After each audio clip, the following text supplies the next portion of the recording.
Hello everyone. In this video, I will bring to you the current affairs best 300 series for the month of July. This is set to in English. Let's start the video. Recently, which organization has launched 100 Desi Deep Techs? It's the first of its kind national initiative to identify and support India's most promising deep tech startups. The answer is Startup Policy Forum. Startup Policy Forum. And as the name says, they want to support those startups which are into deep technology. Deep technology are artificial intelligence, machine learning, aerospace technology, quantum technology, Internet of Things. All of these are called deep technologies. So this initiative has been launched by Startup Policy Forum. And what is Startup Policy Forum? Startup Policy Forum basically is a alliance. It is an alliance which is dedicated to promote the startups in India, and they will have the support. They will have the support of DPIIT, that is Ministry of Commerce, because DPIIT works under the Ministry of Commerce. They will also have the support of Ministry of Electronics and IT, and even Ministry of Electronics and IT, they have something known as Startup Hub, and IIT Madras. So the Startup Policy Forum, they will have collaboration with DPIIT, MITI Startup Hub, and IIT Madras. And they will focus on areas like semiconductor, defense technology, green hydrogen, drones, electric vehicle, biotech, robotics, quantum computing, advanced manufacturing. All of this they will support. Startup Policy Forum is a non-government organization. It is a not-for-profit organization also. Not for profit. And it is a very recent organization. It was formed last year only in 2024. So it is an independent body, and the job of this organization is to basically support the startups. Also to remember, since I mentioned Ministry of Electronics and IT, so Ministry of Electronics and IT, they have joined once again the Unicode Consortium. Unicode Consortium is an organization which standardizes the emojis and the text. So they have joined it once again. And from India, Tamil Virtual Academy and Ministry of Electronics and IT, these two organizations, they have joined the Unicode Consortium. Now, Unicode Consortium is headquartered in California.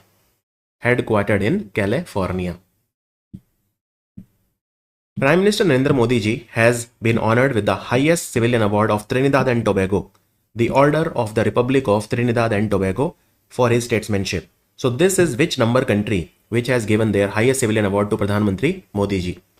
So this is the 25th country.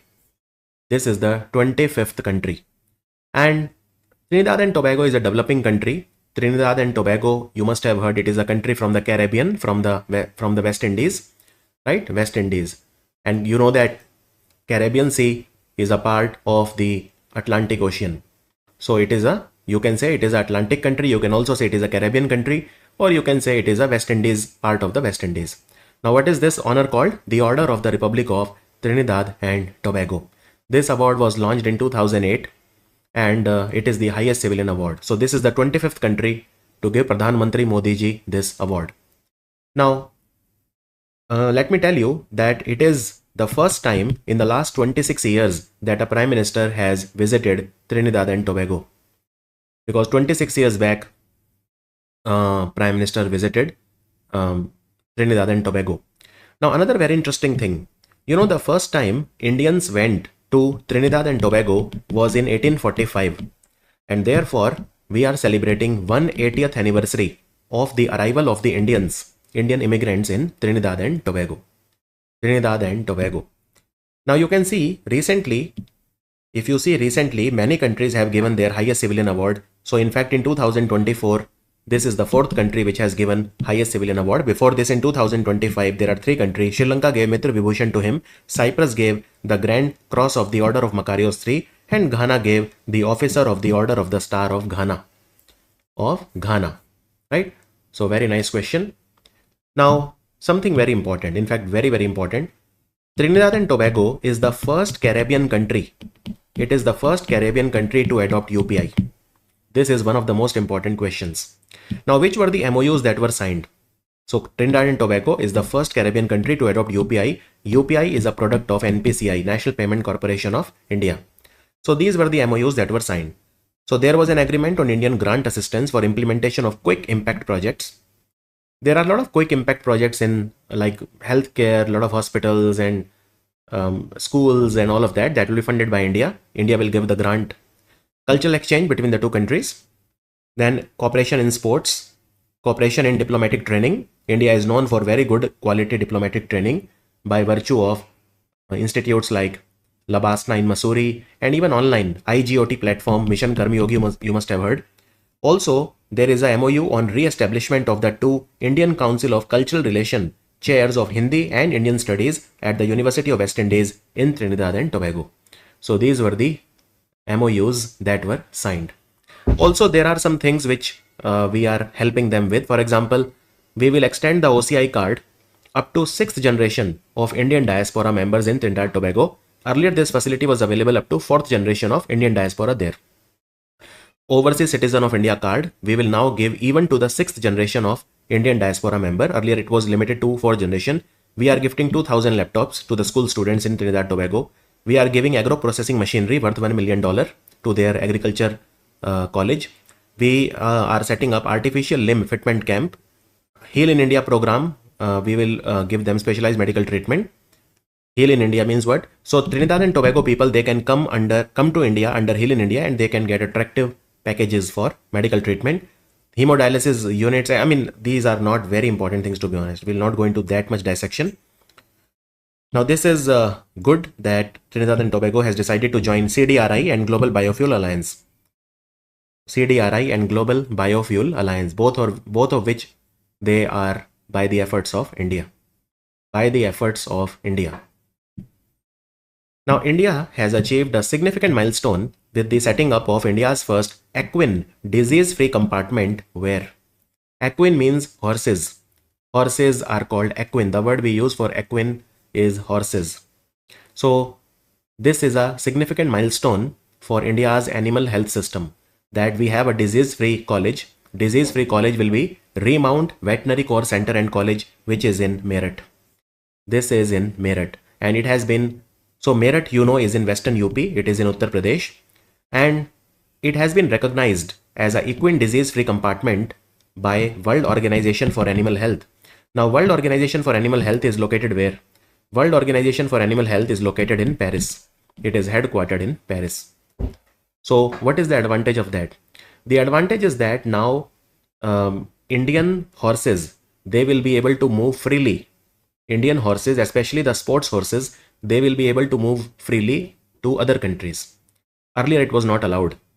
Now they will be able to move freely. So if Indian people, they want to take their horses along, for example, lot of athletes who are participating in horse riding, equestrian sport, they want to take Indian horses abroad, but they were not allowed. Now they will be allowed. It will help in more free movement of the horses. It will be good for Indian riders, Indian horses, because they participate in global equestrian competition.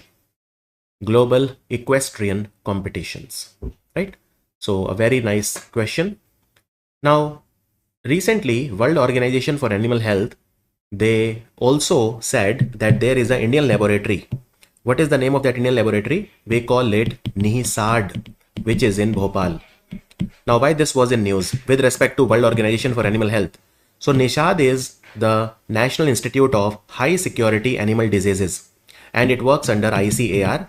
So this NIHSAD in Bhopal has been recently declared as a Rinderpest holding facility. Rinderpest holding facility by World Organization for Animal Health, which means that in NIHSAD Bhopal, there will be extensive research that will be done on Rinderpest disease. Rinderpest is caused by a virus, and Rinderpest research will be done at NIHSAD in Bhopal. World Organization for Animal Health, they have declared two countries, Brazil and Bolivia, both are South American countries, as free from foot and mouth disease. Free from foot and mouth disease. The status of the youth in agri-food system report has come. Who has given this report? You can see this is a report given by Food and Agriculture Organization. What does this report say? This report says that more than 20% of the world's 1.3 billion young people, they were currently not in employment, education or training. So 20%, more than 20% of the youth, young people, there are 130 crore young people which they evaluated, and more than 20% they are currently not in employment, education or training. So neither they are having employment nor they are having education, and they are not having any training also. This is a report, the status of the youth in agri-food systems. Agri-food systems, right? So mainly they are talking about those people who are between the age of 20 to 24. 20 to 24. And what does this report say? So this report says that if you take these people and if you give them employment, it can generate 1.4% boost in the global GDP. If you give these people employment, so global GDP will get boosted by 1.4%. 1.4%, right? So this is what was said in the report. And of course, other data was also there, like food insecurity among youth is very high. Food insecurity, climate shocks are there, and all these things. But from exam point of view, it is not very important, to be honest, right? Now, 8th edition of the Indian Navy's Apex meeting on safety, which is called the annual safety review. So every year, Indian Navy does an annual safety review. It was conducted at the Southern Naval Command headquarters in Kochi. Indian Navy has 3 commands: the Eastern Naval Command in Visakhapatnam, Western Naval Command in Mumbai, and Southern Naval Command in Kochi. Now, during the event, Safety Trend Analysis Tool or STAT, it is an app jointly developed by Indian Naval Safety Team Kochi, and which organization was launched. The app, what is the name of the app? Safety Trend Analysis Tool. Safety Trend Analysis. It will do the analysis of the safety trends. So the institute is called BISAG-N or Bhaskar Acharya National Institute for Space Application and Geoinformatics. And this institute will provide satellite data, right? This institute, BISAG, and this is an institute which is located in Gandhinagar, the capital of Gujarat. The capital of Gujarat, right? So BISAG-N. And where is this, INST? Indian Naval Safety Team. So this is in Kochi. And this institute, BISAG-N, it works under the Ministry of Electronics and IT. Be careful, okay? It works under the Ministry of Electronics and IT. Now, talking of Indian Navy, they are setting up India's largest naval base where? In Karwar in Karnataka. This project is called Project Seabird. Karwar in Karnataka will be developed as the largest naval base of Indian Navy. And Indian Navy, they have recently inducted Udayagiri under Project 17A. This is made by Mazagodok Shipbuilder. It is a Nilgiri class ship. It is called Udayagiri. It is called Udayagiri. And very important question, there is Mazagodok Shipbuilder, which is based in Mumbai. It has acquired 51% stake in the Colombo Dockyard. Colombo Dockyard. This is the first ever overseas acquisition which has been done by Mazagodok Shipbuilder. And this is a transaction worth $52 million. There is a digital studio which is called Shrishti. It is a world-class studio, Shrishti. It has been launched to enhance digital content creation, capacity building and knowledge dissemination for government functionaries and scholars. It is developed under which Ministry of India? Shrishti, it is developed under Ministry of Personnel, Pension and Public Grievances. The answer is option D. The answer is option D. And so basically, this Shrishti is a digital studio, and there is a tea lounge also which has been launched recently. Tea lounge is like a restaurant. It is a place where you can sit. That is called Sehkar. So tea lounge Sehkar, SAHKAR, and digital studio Shrishti, they were inaugurated at which place? IIPA, Indian Institute of Public Administration. And Indian Institute of Public Administration was launched in 1954. It is located in Delhi and it works under this ministry, Ministry of Personnel, Public Grievances and Pension. Right?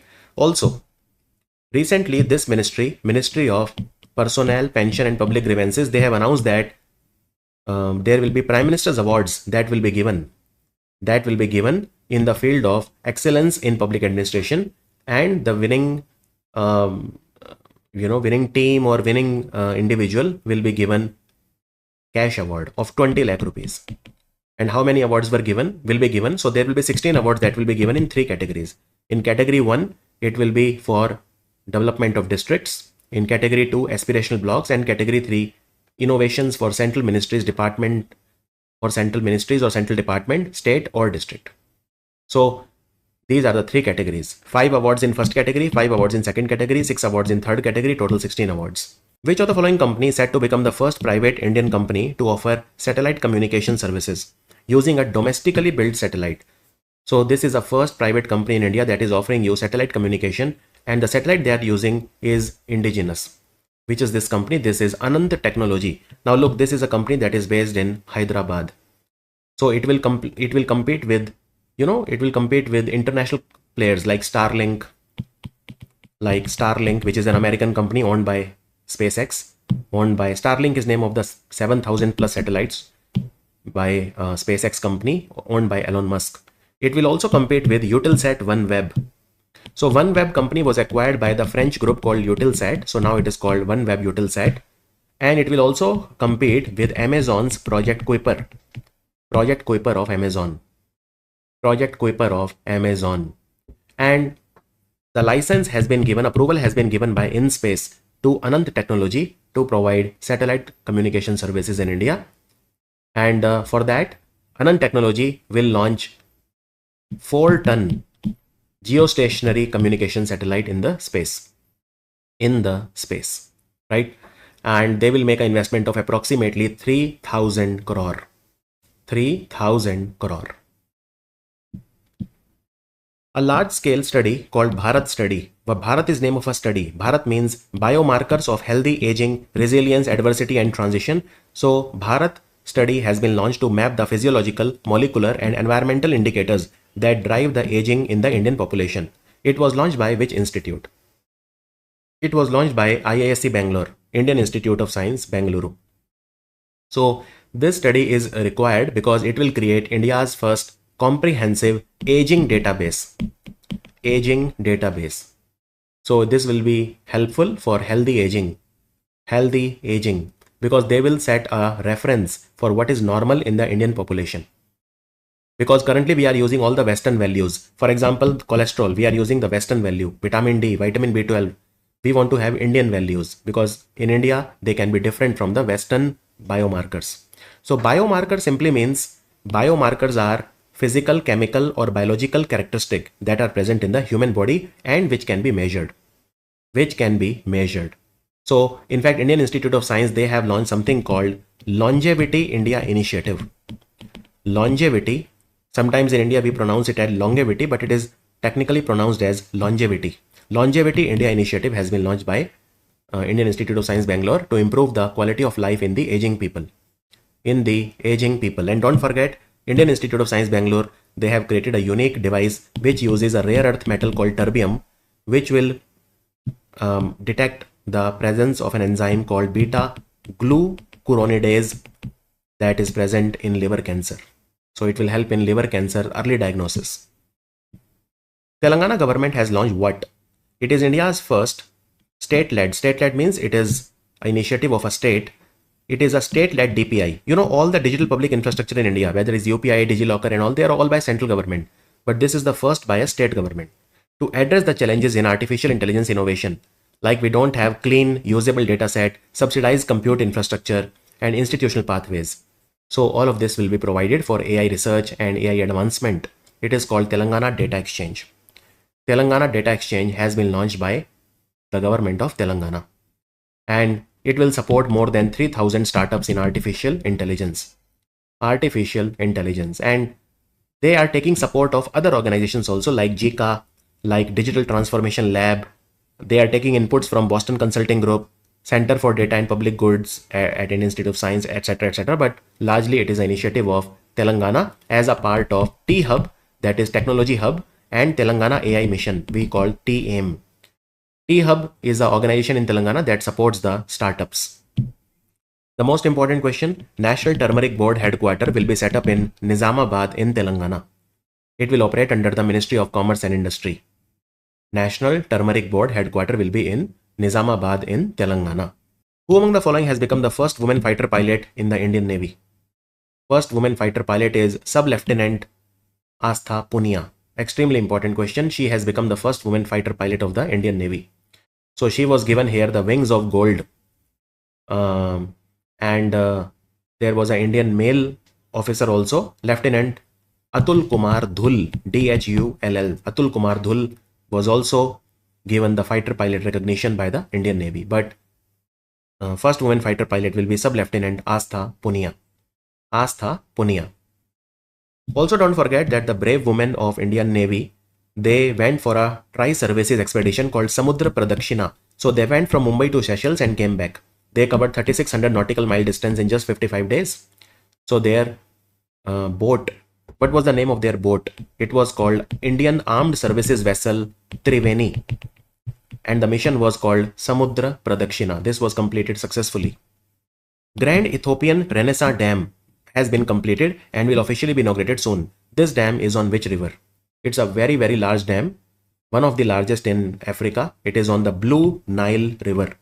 So there is a White Nile and there is a Blue Nile, and both of them combine to form the Great Nile River, which empties into the Mediterranean Sea. So this is the dam. And so Blue Nile, you can say, is a tributary of the Nile River.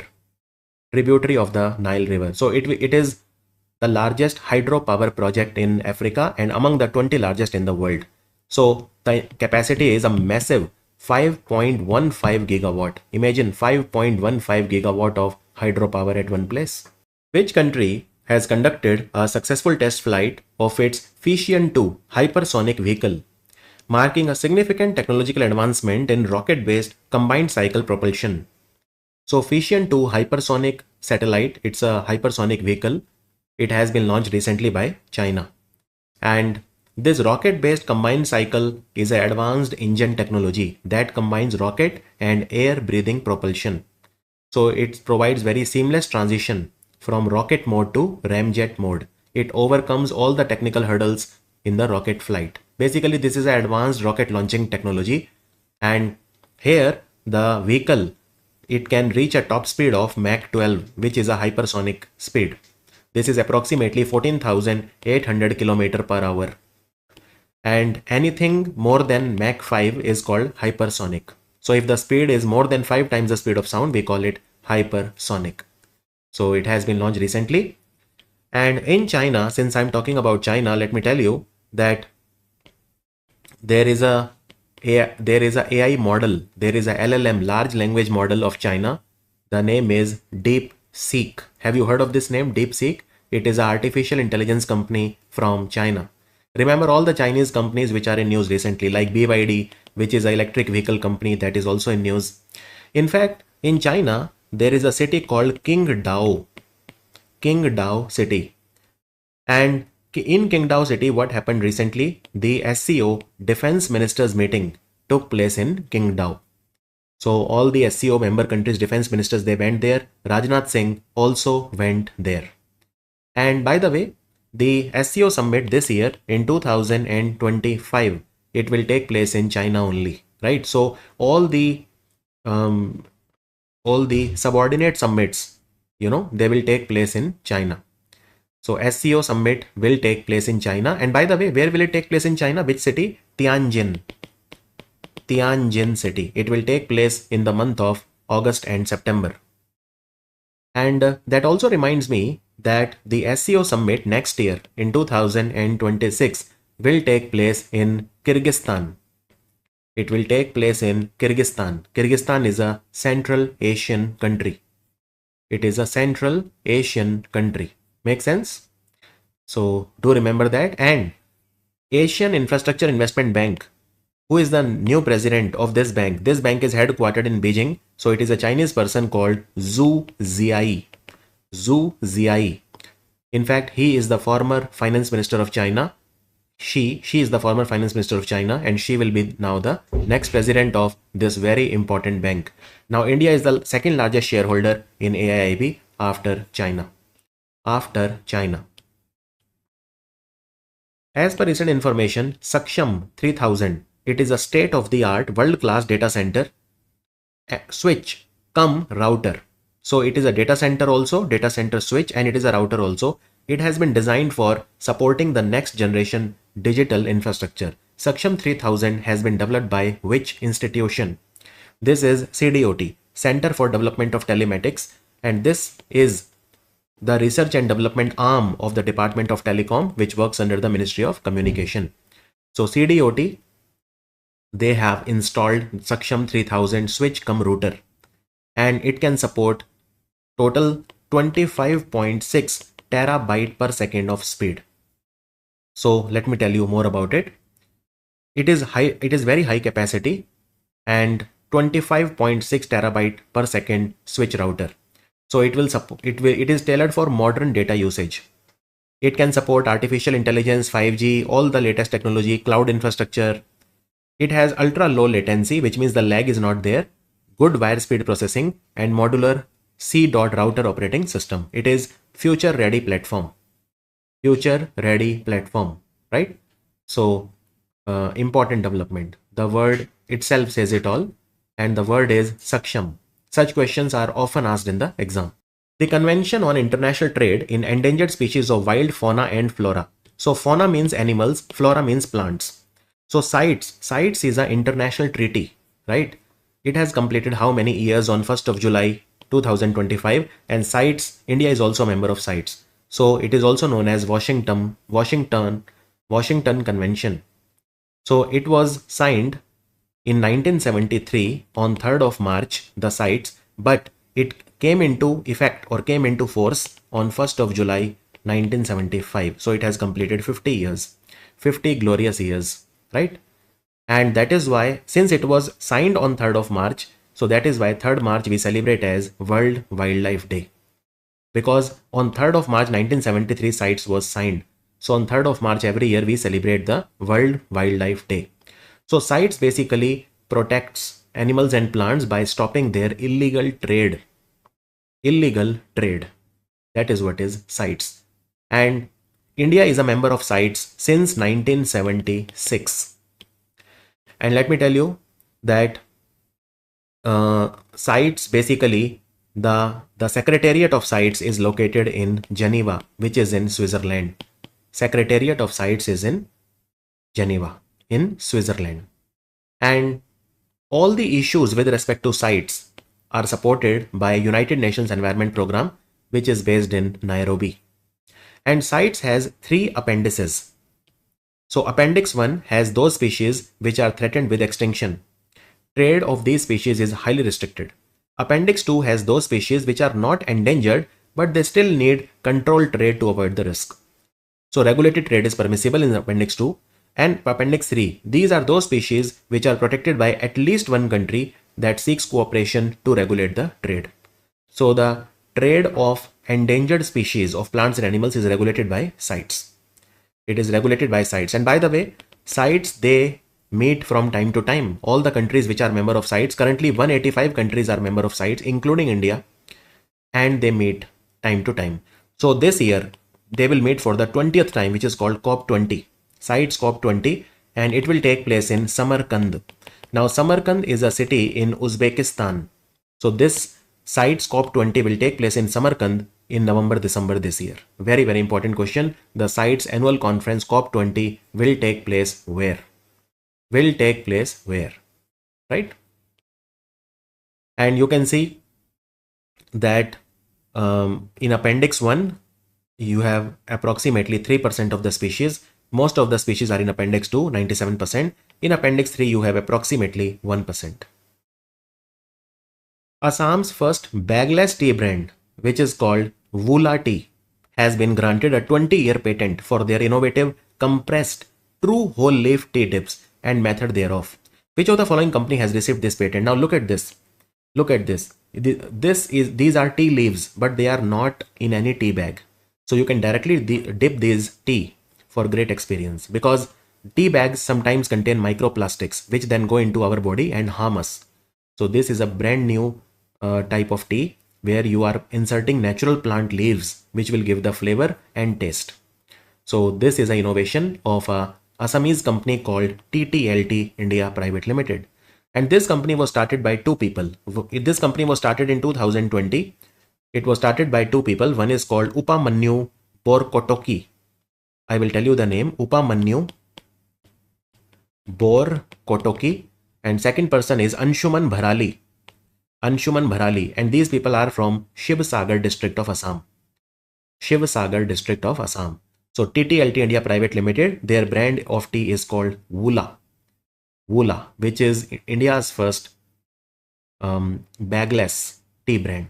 And in fact, they came in Shark Tank season 4 also. So if you want to know more about them, just search on YouTube Shark Tank season 4 Woola tea. The Development Commissioner of Handlooms has launched Handlooms Hackathon. Hackathon is a competition, so Handlooms competition, which will focus on design innovation, sustainability, market access, skill development, and community building. The first prize winner of this hackathon will be given how much amount as prize money? First prize winner gets 50,000 rupees. And Development Commissioner of Handlooms works under the Ministry of Textile and is responsible for developing handlooms in India. And Development Commissioner of Handlooms is headquartered in New Delhi. By the way, on 7th of August, we celebrate National Handloom Day. So National Handloom Day will be celebrated this year on 7th of August. And this competition is organized by the Development Commissioner of Handlooms in collaboration with National Design Center and Foundation for Innovation and Technology Transfer, IIT Delhi, etc. etc. That is not very important, like who were the collaborators, just remember the main organizer. According to recent information, the first Khelo India Water Sports Festival, it will take place in which location? This is to promote water sports. So it will take place in Srinagar in Jammu and Kashmir in the beautiful Dal Lake. So it will take place from 21st of August to 23rd of August. And this will be organized by the Ministry of Youth Affairs and Sports. Now don't confuse it with the Khelo India Beach Games. Those were different. Khelo India Beach Games, they were organized in Diu. And Manipur topped the medal tally. And Pearl the dolphin was the mascot. This is completely different. These are water sports festival. Right? And which all games will be there? Kayaking and canoeing, rowing, water skiing, shikara race and dragon boat. So these are the 5 sports which will be there. And around 400 athletes from 36 states and union territories of India, they will participate. Dal Lake, you know, it's a freshwater lake in Srinagar. And I mean, it is very famous for shikara boats, and it has floating gardens also, which in local language in Kashmiri we called Rad. So this is the festival which is taking place for the first time. It is called Khelo India Water Sports Festival. Union Minister of State for Cooperation has inaugurated the Bharat Organic Mela at the World Trade Center in Delhi. This event is organized by which company or which organization? So you know that India has created a brand called Bharat Organic. This is our domestic brand, Bharat Organics brand. And this is a brand that was created by National Cooperative Organics Limited. Bharat Organics brand was launched in 2023. So the answer is National Cooperative Organics Limited. And NCOL organized it under the aegis of 2 ministries, Ministry of Cooperation and Ministry of Agriculture and Farmer Welfare. So let me tell you more about this thing. So Bharat Organics brand you already know. Now NCOL, what does it want to do? NCOL, it aims to become one of the leading players in the organic market in the next 10 years. So they are trying to build a farmer-owned, transparent and scalable organic ecosystem for India. And Bharat Organic, they are launching a lot of things. For example, recently they have developed apple cider vinegar. India is the largest vinegar producer in the world. And they launched it in collaboration with a company called Unnati Cooperative, which is a company from Punjab. So I'm giving you just one example. And these are certified organic by FSSAI, by US FDA, India Organic, all of these. So National Cooperative Organic Limited, it was launched by Ministry of Cooperation, this company in 2023. This is the umbrella organization which does the marketing, certification, procurement, branding, everything of organic products. Is that clear? NCOL. And NCOL is mainly promoted by NDDB. NCOL, it works under Ministry of Cooperation. It is owned by 5 organizations. Most important is NDDB, National Dairy Development Board. It is the main promoter of this NCOL. That also reminds me that recently International Potato Center, which is based in Lima, capital of Peru, they are opening a South Asia Regional Center in Agra. Who among the following has been re-elected as the president of Kho-Kho Federation of India? The answer is Sudhanshu Mittal. He is a politician from the BJP. Kho-Kho Federation of India. And Upkar Singh Vark has been elected as the General Secretary. General Secretary. Currently, Kho-Kho is played in 58 countries of the world. And their target is that it should be expanded to 90 countries by the end of the year. By the end of the year, right? Kho-Kho, very important sport. And India is organizing the Kho-Kho World Cup also, by the way. It is headquartered, Kho-Kho Federation of India is headquartered in New Delhi. So recently in the Indira Gandhi Indoor Stadium in New Delhi, India won both the Kho-Kho World Cup men's and the women's. Indian men's and women's team, they won the Kho-Kho World Cup, which happened for the first time. It was organized in the Indira Gandhi Indoor Stadium. Who among the following was presented with the key to the city of Buenos Aires by the head of the city government of Buenos Aires? Now, Buenos Aires is the capital of Argentina. Argentina, you know, is a very important country for so many reasons. It has good lithium reserves, and Argentina also produces very good football players like Messi, like Maradona.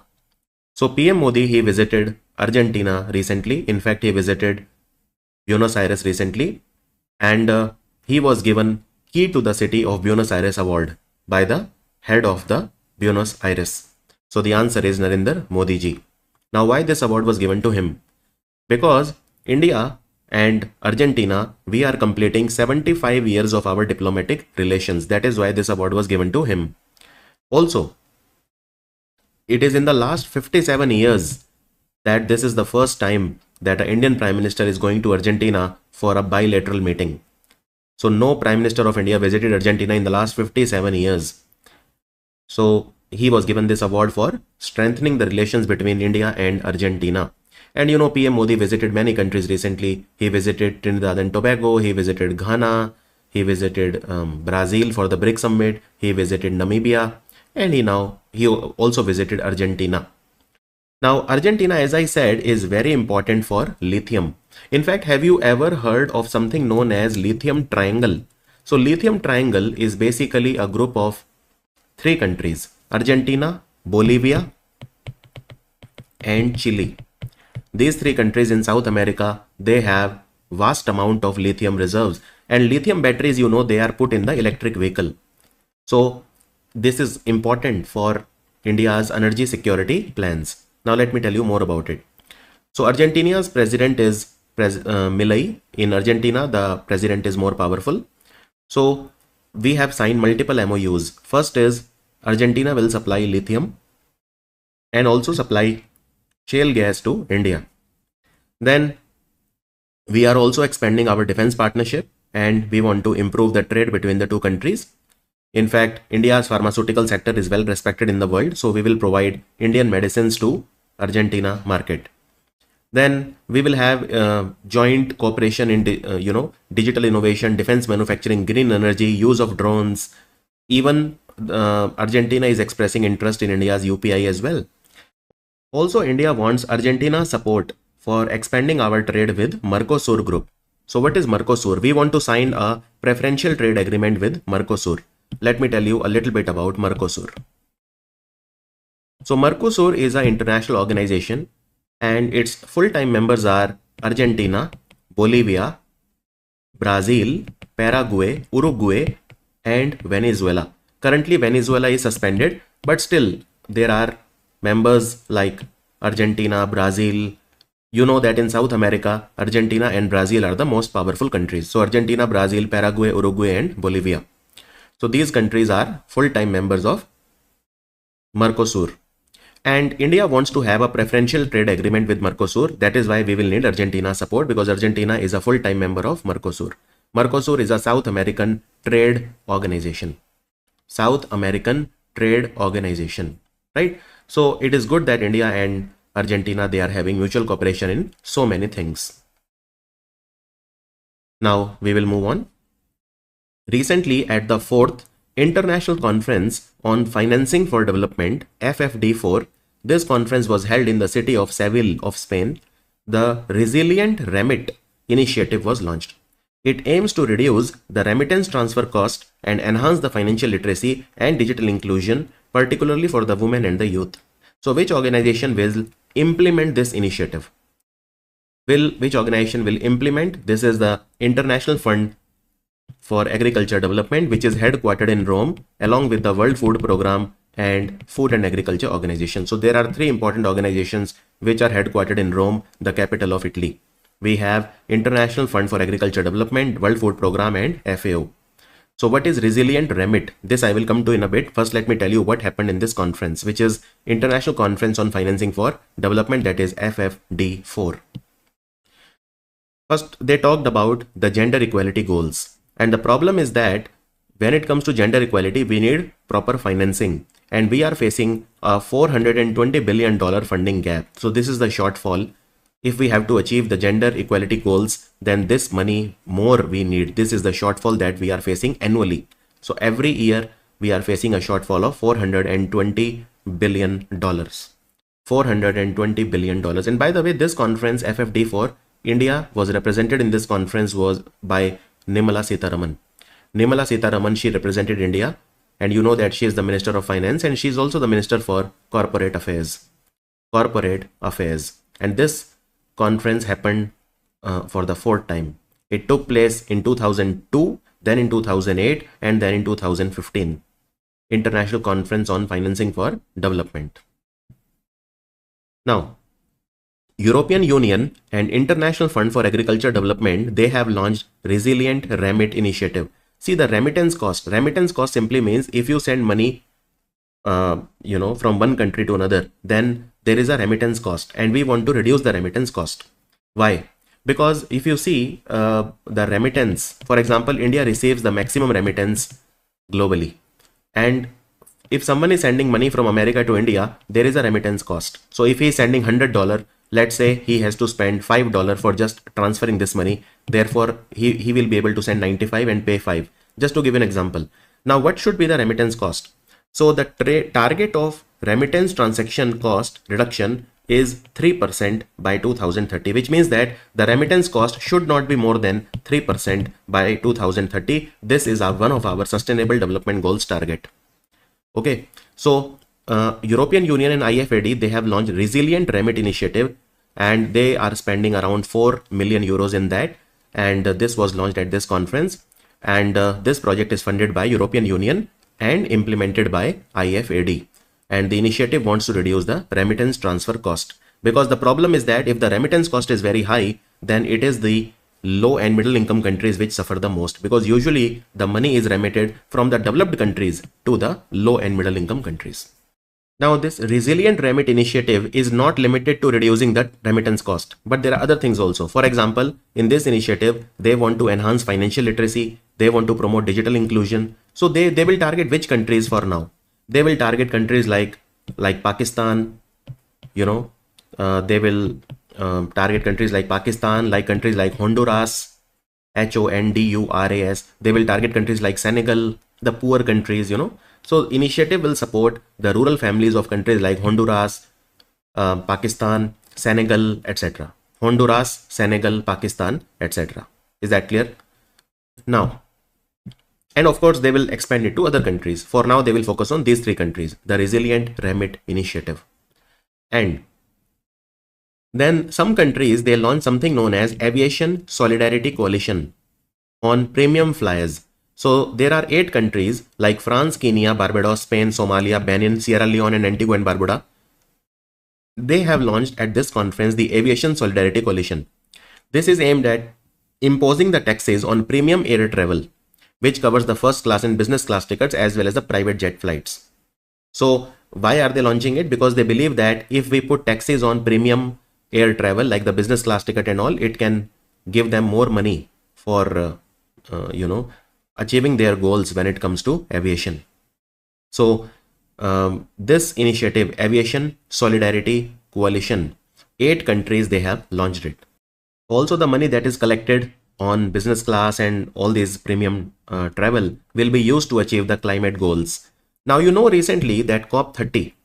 So COP30 will take place in the city of Belém do Pará in Brazil. And the last COP COP29 happened in Baku, the United Nations Framework Convention on Climate Change, COP29, COP30. So they have an initiative called From Baku to Balam Roadmap, because the funding for climate change is only $300 billion according to the Baku roadmap. But the Balam roadmap says that we need at least $1.3 trillion annually in climate funding. So they want to increase the funding by more than 4 times, from $300 billion to $1.3 trillion. This is called Baku to Balam roadmap. So in Balam Dopara, the most important goal will be to increase the funding for achieving our climate goals from $300 billion to $1.3 trillion. In this conference, there was a borrowers forum that was also launched to help those countries which are in high debt. So this fourth conference launched a borrowers forum which is supported by United Nations, and it is designed to help those countries which are in severe debt. Also in this conference, United Nations Development Program launched Sevilla Platform for Action. Sevilla Platform for Action, which unlocks the money that is required for Sustainable Development Goals achievement. So between 2022 and 2024, United Nations Development Program led efforts, they helped to unlock $870 billion in Sustainable Development Goals aligned investments. And now United Nations Development Program, they are aiming to mobilize $1 trillion by 2025 in Sustainable Development Goals aligned investments. Also, there is a Sevilla commitment that was launched. What is this commitment? Sevilla commitment says that there is a shortfall in SDG financing. So this Sevilla commitment, it puts a framework into place. It lays out a roadmap to close the $4 trillion annual SDG financing gap in developing countries. Sustainable development goals, there are 17 sustainable development goals which all the countries have to achieve. But for the developing countries, the shortfall is a massive $4 trillion. This is the shortfall when it comes to SDG financing in developing countries. So Seville commitment says that let's try to close this gap. Let's try to close this gap. So all of these things, happened here, and a few things more. So for example, there is a pause clause alliance. There are 4 countries, Canada, France, Spain and UK.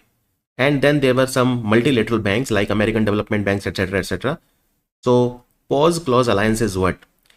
Their pledge is to include pause clauses in their lending to suspend debt service payments during crisis. What is the meaning of this? Let's say there is a developing country which has taken a big loan. Now, obviously, every year they need to pay interest on that. That is called debt servicing. But if they are having a crisis, then they will suspend the debt service payments during that time to help those countries. So that is called pause clause alliance. And then there is a Seville forum on debt, which is to help countries learn from one another, share best practices in debt management and restructuring, etc.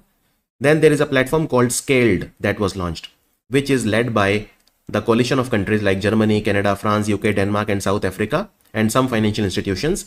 It aims to support the efforts to develop effective and replicable, scalable, blended finance instruments and funds with development impact. Scaled was also launched, which is a blended finance platform. Then there is another platform called FX Edge that was launched here. It is a new toolbox for financial risk management instrument led by Inter-American Development Bank and Delta, which is a liquidity platform by London-based European Bank for Reconstruction and Development to help develop finance institutions offer local currency lending. So FX Edge is a platform that will give you loan in local currencies. So you can see so many things happened in this conference.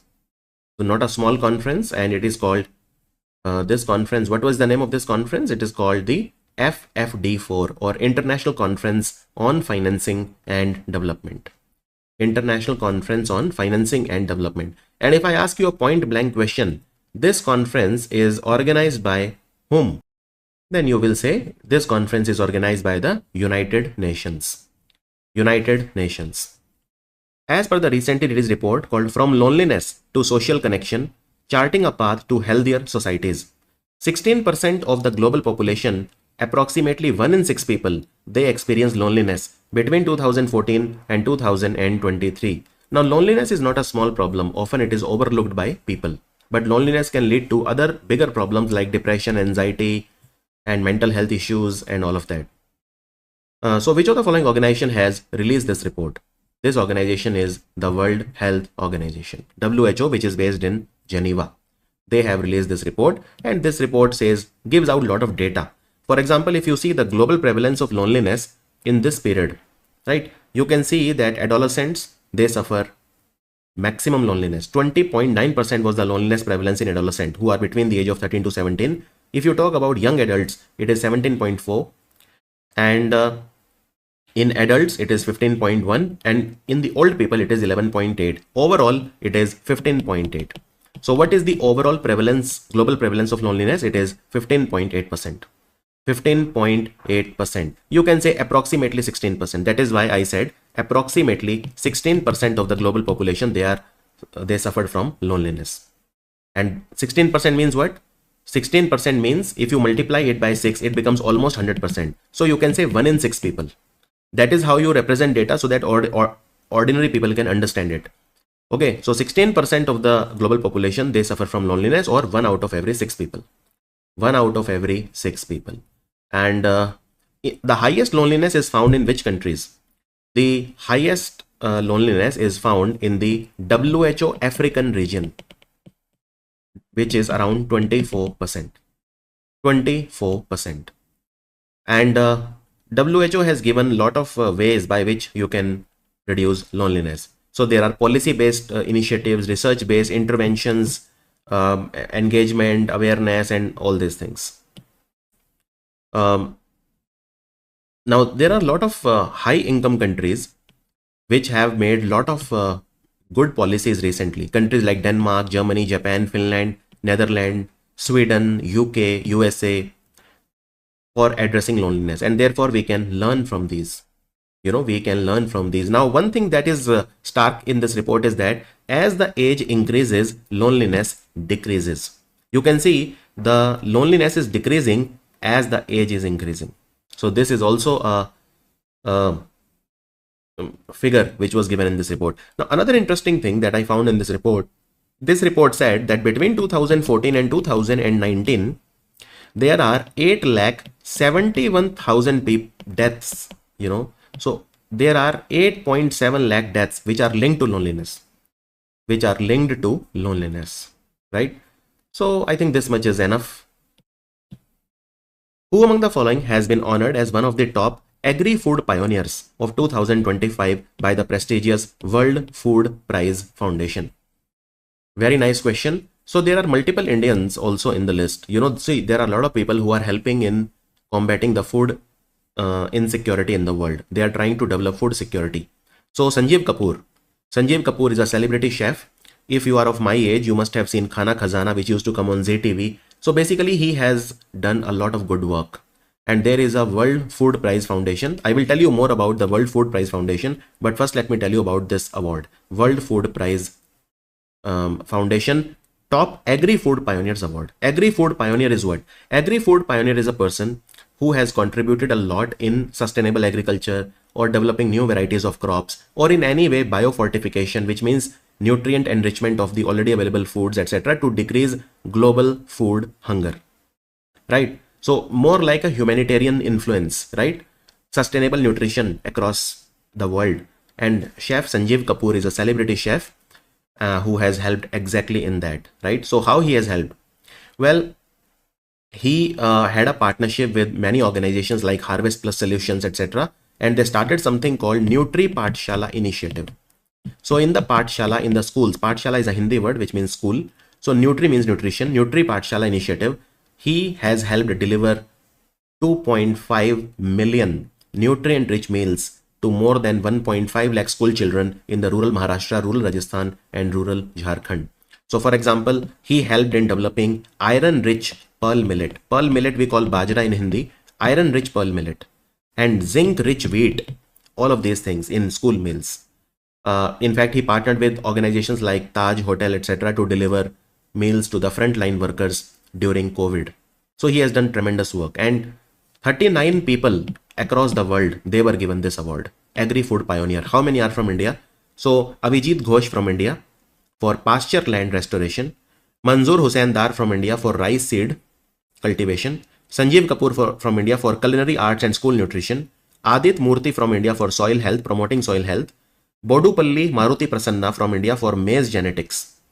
for maize genetics, right? So these are Indians in the list, and the names of all of these people, there are 5 people out of 39 from India. So all the names are important, not just celebrity chef Sanjeev Kapoor ji. Is that clear? And so now let me tell you about the World Food Prize Foundation. World Food Prize Foundation is an organization that is headquartered in Iowa. Iowa is in America, and this organization is celebrating its 39th anniversary. That is why they gave 39 awards, because this organization is celebrating its 39th anniversary. And look, this organization was started by very eminent people like Norman Borlaug, who is known as the father of Green Revolution. Right? So this organization was started in 1986, and therefore it has completed 39 years. And Norman Borlaug was not a small person. He is a Nobel Peace Prize winner in 1970. Yeah. So this, this organization also gives an award which is called World Food Prize Award. So World Food Prize Foundation also gives an award called World Food Prize Award. Who was the winner this year in 2025? It was given to a Brazilian woman called Mary Angela Hungria. Mary Angela Hungria, because she has helped in increasing the food production in Brazil. So she was given this award. Which of the following company has signed a MOU with the India Meteorological Department that is headquartered in Delhi and that works under the Ministry of Earth Sciences to launch India's first weather derivatives? India's first weather derivatives. It has been launched recently by the National Commodity and Derivatives Exchange Limited. NCDEX, National Commodity and Derivatives Exchange Limited. So what is the meaning of this? This collaboration sets the stage for the rollout of weather derivatives. Weather derivatives are designed to help the farmers, and they will help the farmers in managing climate related risk like rainfall, excessive rainfall, extreme heat, unseasonal weather condition, etc.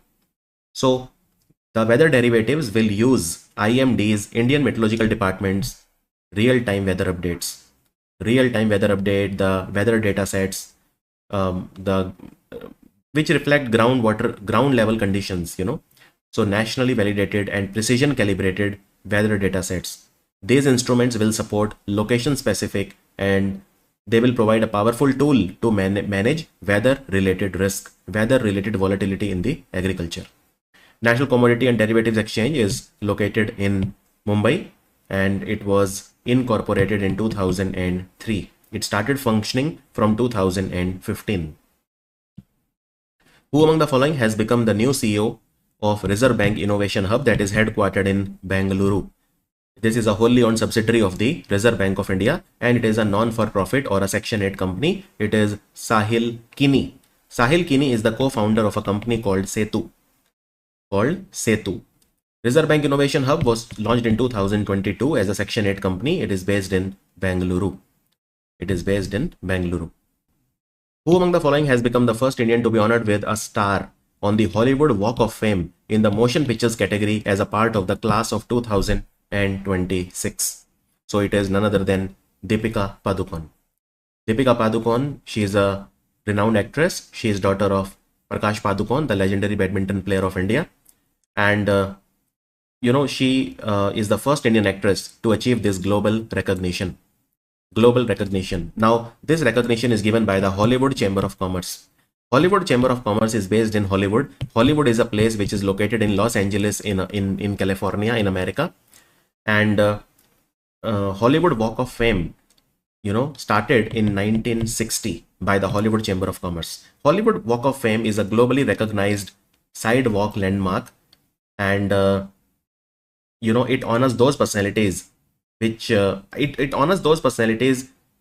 which have done very well in 5 categories. What are these 5 categories? These are motion pictures, that is movies, television, live theater or performance, recording, and radio. So these are all the women and men who have been honored recently. And you can see Deepika Padukone from India is here. Now, Deepika Padukone has achieved a lot, She is the first Indian to become the global ambassador for luxury brands like Louis Vuitton, which is a French luxury brand, and Cartier, which is again a luxury brand from France. Who among the following has won the Neeraj Chopra Classic, which was held recently in Bengaluru? It is named after Indian legendary javelin thrower Neeraj Chopra, and he was the winner of the event named after him. This event happened in Bengaluru in the Shri Kanti Rava Stadium, and he threw 86.18 meter, which was enough for winning. And then Julius Yago from Kenya was second, and Sri Lanka's Rumesh Pathirage, he was third. So you can see, and then Sachin Yadav, another Indian javelin thrower, he was fourth. India's first transgender-led health clinic reopened in Hyderabad under a new name called Sabrang Clinic. This initiative has been supported by which organization? This is India's first transgender health clinic, and it had a different name earlier, but now it will be called Sabrang Clinic, and earlier its name was Mitra Clinic. Mitra Clinic. So earlier it was supported by USAID, United States Agency for International Development, but now it has been supported by the Tata Trust, and now it will be called Sabrang Clinic. Sabrang Clinic. It is located in Hyderabad's Narayan Guda, and this clinic was launched in 2021. The answer is Tata Trust. Tata Trust. Also, recently in Hyderabad, in the Golconda Fort, the Bonalu festival was celebrated at the Sri Jagdamba Mahakali Temple, which is atop Golconda Fort in Hyderabad. Hollywood actor Brad Pitt was seen wearing this beautiful shirt. It is a shirt made using the Tangalia art. So on this shirt, you can see these prints. These are Tangalia art. It is associated with which state? It is a textile art from Gujarat. It is a textile art from Gujarat. It is a 700-year-old weaving tradition from Surendranagar district of Gujarat. Surendranagar district from Gujarat. And it is done mainly by the Dangashia community. There is a community called Dangashia community. This is a community of weavers and shepherds. So it is their weaving technique. They have Tangalia shawl also, which even has the GI tag given to it. The second edition of the Northeast Region District Sustainable Development Goals Index report has come, and it has been released by the Niti Aayog. Now, as per the report, which of the following state has the highest scoring district in the entire Northeastern region? Let's go step by step. Now, there are 17 Sustainable Development Goals which were launched in 2015 and which need to be realized or achieved by 2030. There is a 15-year time with which every member of United Nations has. Now we created a competition between different districts of the Northeast so that they try to outdo each other, they try to get ahead of each other, and we can get to know which has made the maximum progress in this regard. Now, the Northeastern district, because it is a district level index, it is not a state level index. So the districts are compared. All the districts in the Northeast, they are compared with each other. And this is the second edition of this index.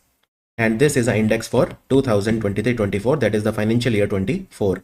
It has been developed by Niti Aayog and the Ministry of Development of Northeastern Region. So we have a dedicated ministry which is called Ministry of the Development of the Northeastern Region. And they are being helped by United Nations Development Program, UNDP, which is based in New York. So this index has been developed now, and it is only the second time it has been released. So Mizoram has that district which had the highest score. The highest score. What is the meaning of score? Now, the first time this index, Sustainable Development Goal Comparison of Districts of the Northeast, it came in 2021-22. That time it was less comprehensive, but this time it is more comprehensive. And how can I say that? So in the first edition, 120 districts of the Northeast.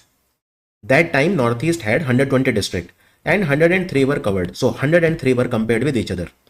Now, of course, you know that there are so many new districts which have been created. So this time the total number of districts in Northeast are 131, and out of those 121 have been covered.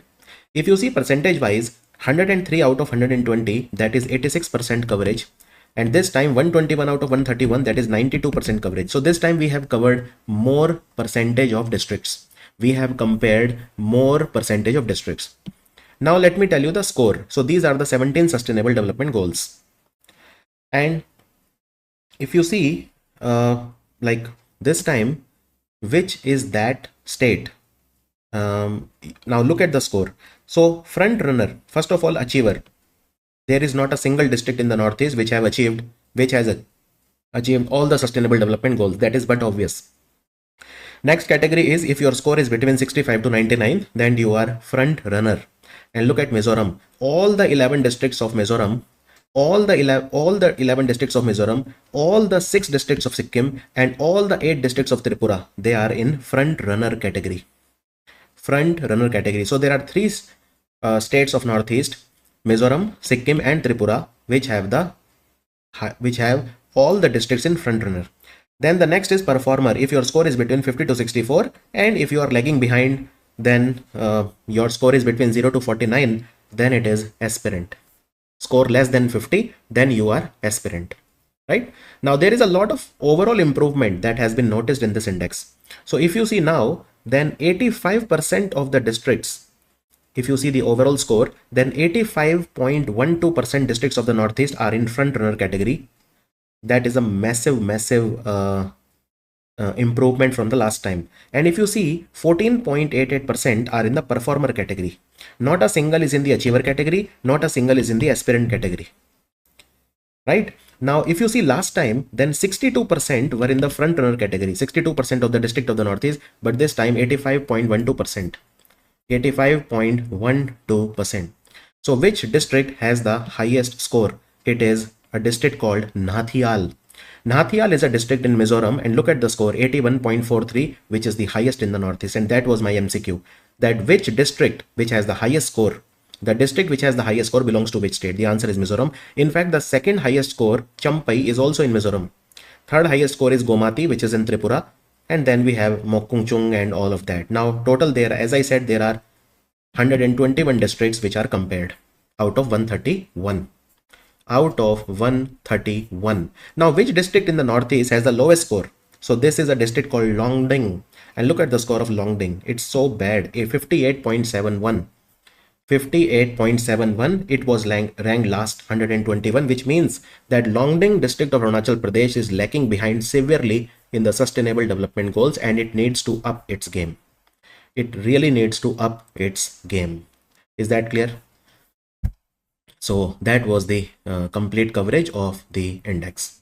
And there are 3 states, Mizoram, Sikkim, and Tripura, which have all the districts in the front runner category.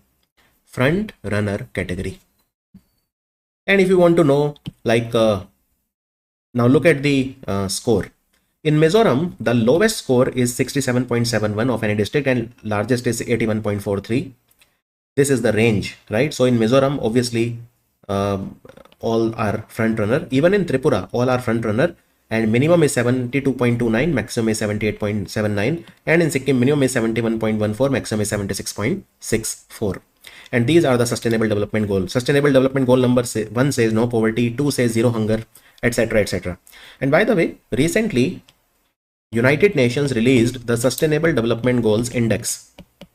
Okay, where the countries are ranked. This was on a district level, very local level, but what about the countries? So India's rank is 99th. 99th, okay, out of 167 countries. India's rank is a very impressive 99. Now number 1 is Finland. Finland was ranked number 1. Sweden was ranked number 2, and Denmark was ranked number 3. Denmark was ranked number 3. Okay. Which of the following state or union territory has announced to develop Asia's largest jungle safari in the Aravalli Hills? Now Aravalli Hills are located in Haryana, Delhi, Gujarat, and Rajasthan. And the highest part of Aravalli Hills is called Guru Shikhar, which is in Mount Abu in Rajasthan. Aravalli Hills are non-continuous. They are old fold mountains. In fact, they are considered to be the oldest fold mountains in the world. Right? So the answer can only be among one of these 4 states, and therefore the answer is Haryana. You can see all the 4 options are there where Aravallis are there. So I don't make the questions easy for you. This is the jungle safari project. It is planned in the Aravalli Hills. In which part of Haryana? In Gurugram and Nuh. In Gurugram district and Nuh district of Haryana. Neighbor, Gurugram's neighbor is Nuh. So Gurugram and Nuh, right? And this will promote ecotourism, conservation, and sustainable development of the Aravallis. Jungle safari project. It will be spread over 10,000 acres of land. It will be one of the largest in India and possibly Asia. It will be the largest jungle safari in India. And the safari will be equipped with modern technology, and all the special arrangements will be made for eco-friendly tourism. Eco-friendly tourism. Is that understood?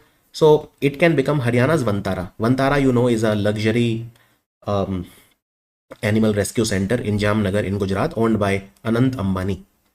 Anant Ambani. Clear? Now let me also tell you in Aravali something that is happening. There is a Aravali Green Wall project. Aravali Green Wall project. What are we planning? Aravali Green Wall project. We want to, basically we are creating a 5 kilometer wide green buffer area around the Aravali Hills. So we will cover 6.45 million hectares of land in Gujarat, Rajasthan, Haryana and Delhi. And within this area, 6.45 million hectare, 42% of the land is degraded. We will plant trees, so we will have a 5 kilometer buffer area on all the sides of Aravali. And there are 29 districts in these 4 states which are in Aravali Hills. So 1000 nurseries will also be developed so that it becomes easy to plant the trees in the Aravalis. So this is also a project that is coming up. As per recently released report called Geo Semi-Annual India FinTech Report, CTech, in the first half of financial year 2025, India's fintech sector was ranked what in the startup funding? In the startup funding, India's fintech sector, number one, of course, is always America. And America received a massive $124 billion of funding in just 6 months of 2025, right? January to June. And second was Britain, 7.7 billion. Look at the difference between first and second. And third was India. Let me show you. You can see here. America, $124 billion of funding. Britain was second, 7.7 billion. And third was India, $4.8 billion. And this was the funding which was received by the Indian fintech sector. But the good thing is that the Indian fintech has a very solid adoption rate, So, and Bengaluru was number one among the cities that received the maximum funding. And this report was released by a company called Traction. Traction is a company which is based in Bangalore. They give data with respect to funding and startups. Now, World Bank, they have placed India among the world's most equal countries, equal societies. Income-wise, we are very equal. So according to the World Bank, India's Gini index stands at how much, making it the 4th most equal country in the world. The most equal country in the world is Slovak Republic, second is Slovenia, and third is Belarus. And do remember these ranks, first, second, third. And India, therefore, is the 4th most equal country in the world, believe it or not.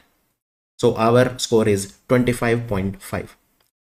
We are the 4th most equal country in the world. Now, Gini index is a simple and powerful way to understand how income, wealth or consumption is distributed in a country among the households or individuals. So India falls into moderately low inequality category. The India score is between 25 to 30, it is 25.5. And the 3 countries which have a score of less than 25, they are in low inequality. We are in moderately low inequality. So very soon our score will fall below 25 and we will become in the same category as the other 3, because these 3, they have scores less than 25. For example, Slovak Republic score is 24.1, lowest in the world, Slovenia 24.3 and Belarus is 24.4. So we are the 4th most equal. Here you can see the score of China is 35.7. America, look at America, 41.8 and Britain is 32.4. Right? So India's score in fact is better than 167 countries, So a lot of people say that India is unequal, in India income inequality is there. Yes, it is there, but other countries are far worse. Right? And this index, if you talk about India's index, in 2011-12, the Gini index was 28.8 and now it has improved to 25.5. Now, this report also says, World Bank says that in India, 171 million people, they have been lifted out of extreme poverty. If you see the definition of extreme poverty, which is earning less than $2.5 per day. So 171 million people have been lifted out of extreme poverty. 16.2% people in India, they were living in extreme poverty in 2011-12, but now the number has reduced to just 2.3%. If you take the bar as $2.15 per day, which was given by the World Bank. Now, what World Bank did, it increased this as per time this should be increased. So it became $3 per day. That is, if you earn less than $3 per day, then you are extremely poor. But even if you take this data, then extreme poverty rate in India going by $3 per day is 5.3%. Extreme poverty rate in India is 5.3% if $3 per day is believed, and if $2.15, then it is just 2.3%.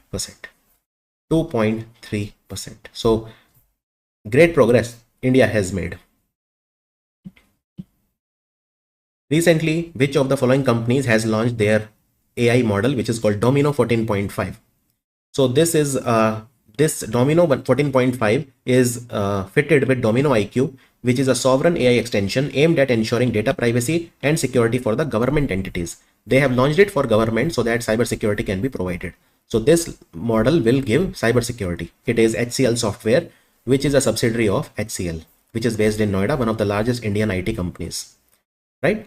One of the largest Indian IT companies. So do remember that. And let me tell you, HCL is the first company in India which has signed an agreement with European Commission's AI Pact. AI Pact was launched by the European Commission, and HCL has come on board on AI Pact. First Indian company to do so. According to recent information, which of the following state is set to implement an AI-powered mosquito control initiative called Smart Mosquito Surveillance System? I mean, mosquitoes, they cause a lot of disease like malaria, dengue, chikungunya. This mosquito you see is called female anopheles. It causes malaria. But Aedes aegypti causes chikungunya and dengue and all of that. Then Culex mosquito is also there. I mean, there is no shortage of diseases which are caused by mosquitoes. Obviously, we need to control them. So what will happen? So Andhra Pradesh has started this very amazing thing called Smart Mosquito Surveillance. What happens? So they took 66 locations in 6 major municipal corporations. Which are these? So there is Vijayawada, Kakinada, Rajamahendravaram or Rajmundri, Nellore, Kurnool and Vishakhapatnam. So in these 66 places, they are putting this smart system. Okay, this is called Smart Mosquito Surveillance System. What will happen in this? So as soon as the number of the mosquito increases, okay, it uses AI powered mosquito sensor. Some drones are also there and some smart devices are also there. These devices track the number of mosquito, the gender of the mosquito, population density of the mosquito in different weather conditions of temperature and humidity. When the mosquito number increases safe limit, automatic alert will be sent to the municipal corporation and they will start fogging and spraying anti-mosquito gas.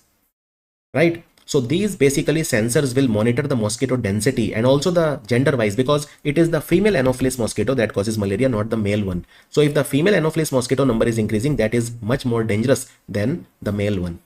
Which state government has relaunched the Charan Paduka Yojana footwear scheme for tendu leaf collectors in the state? Tendu leaf basically is used to make bidi.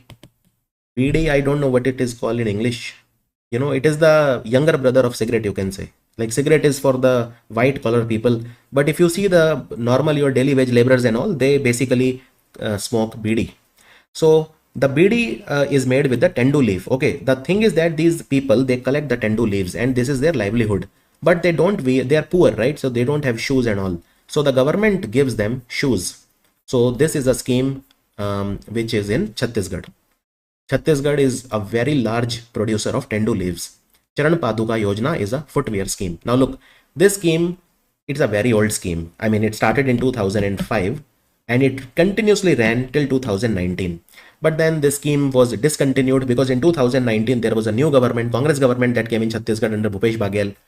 And they said, okay, we will not give shoes, but we will give money. They can buy themselves. But then now again the BJP government has come in 2000 and now 24. So they have started this scheme again. See, in this scheme, 2 members per family, their age should be more than 18 or more, who are doing tendu leaf collection, they will receive a pair of footwear every year. Every year. You know, earlier only the male members were given, but now 1 male and 1 woman can also be given. You know, both male can be male, both can be female, 1 male and 1 female. So now women are also eligible. You know, earlier only men were given the shoes, but now women will also be eligible.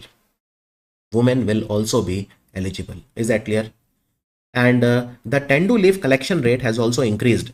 So I will tell you what is the latest tendu leaf collection rate. It is now something from 4500 to, it is between 4500 to 5500 per bag of tendu. They call it per standard sack. So 4,500 to 5,500 per bag. This is the rate that is being given now. Which of the following state became the first in the country to roll out Aadhaar-based face authentication for distributing ration to the beneficiaries? It is Himachal Pradesh. The Congress-led government, he is Sukhwinder Singh Sukhu, the Chief Minister of Himachal. So what are they doing? See, the thing is that, the Aadhaar authentication was done only using either OTP or using your fingerprint, biometric, I mean, right? But now even face authentication will be available.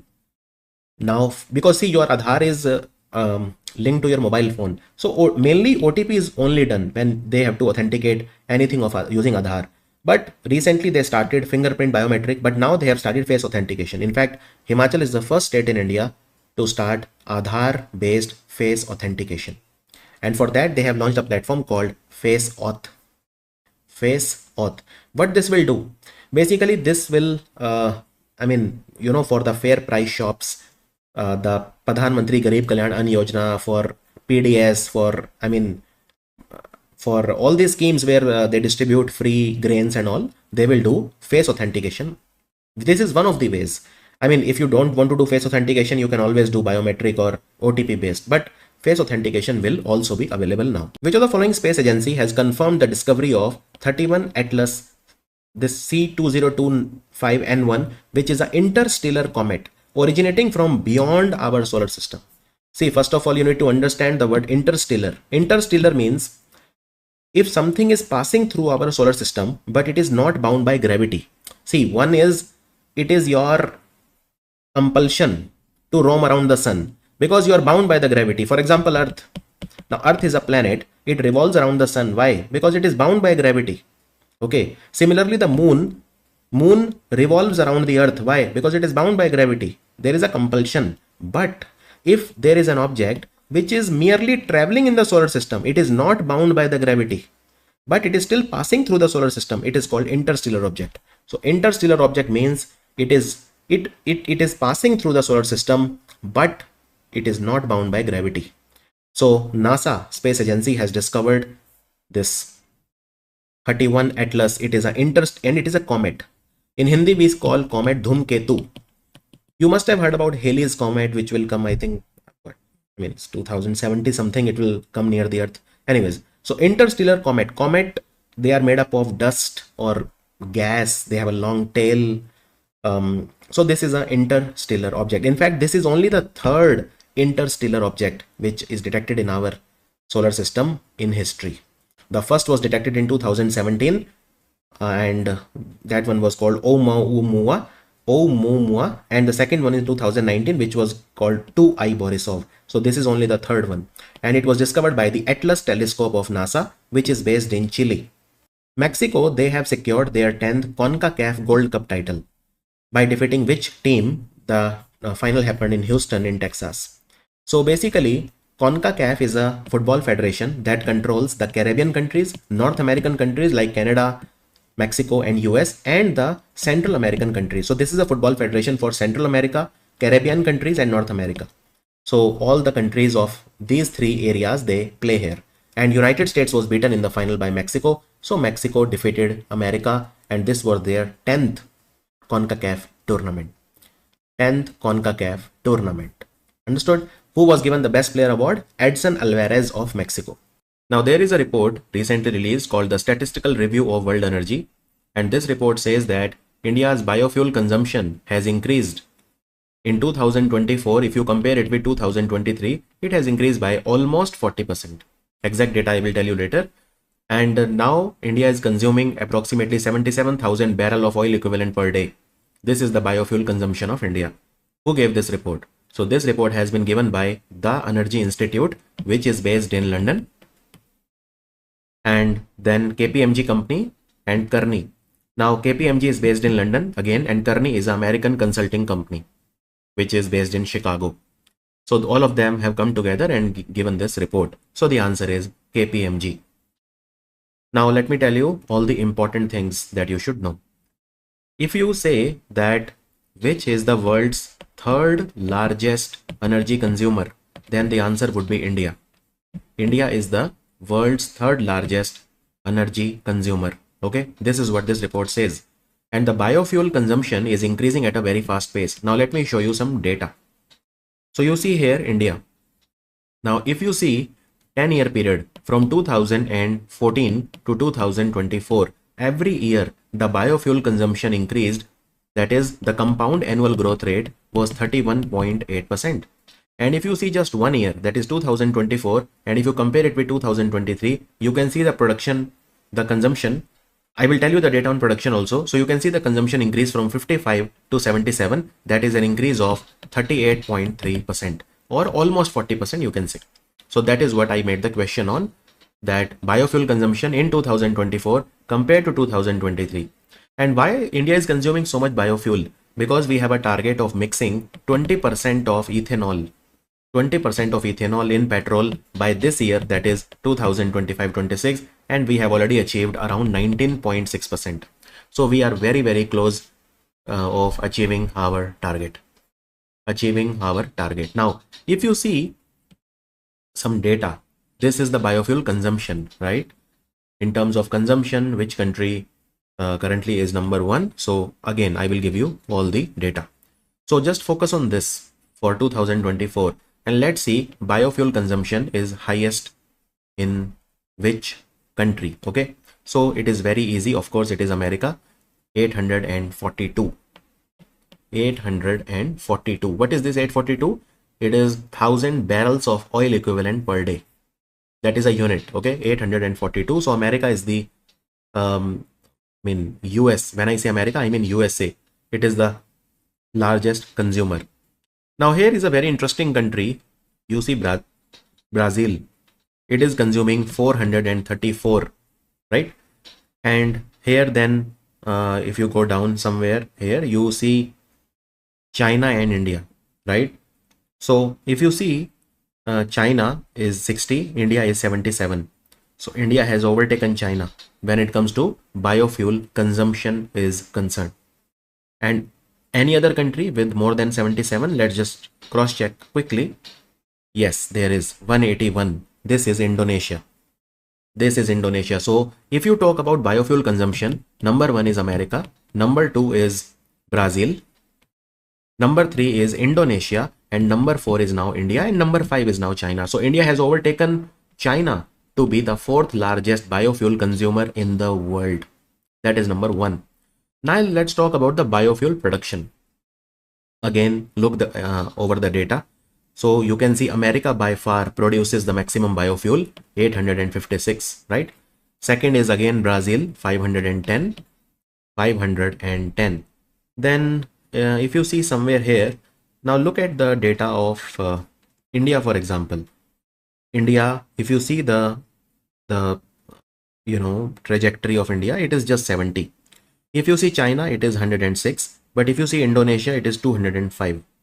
So in the biofuel production, America is number one, Brazil is number two, and once again, Indonesia is number three. And I believe China, therefore, yes, China is at fourth position.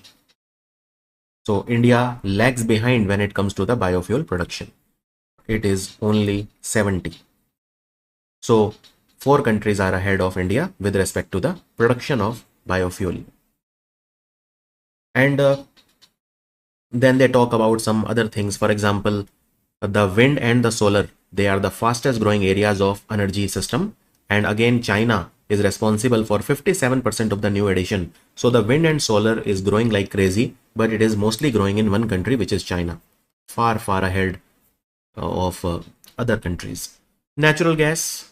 So what is the target of India when it comes to natural gas? Do we have any target with respect to natural gas? Yes, we do.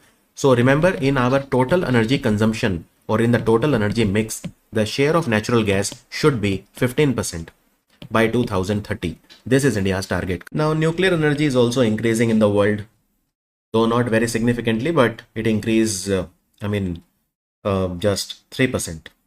Just 3%. Then this report also talks about electricity, how the electricity demand is increasing. Asia Pacific countries, Asia Pacific demand reached 52% of the global electricity production in 2024.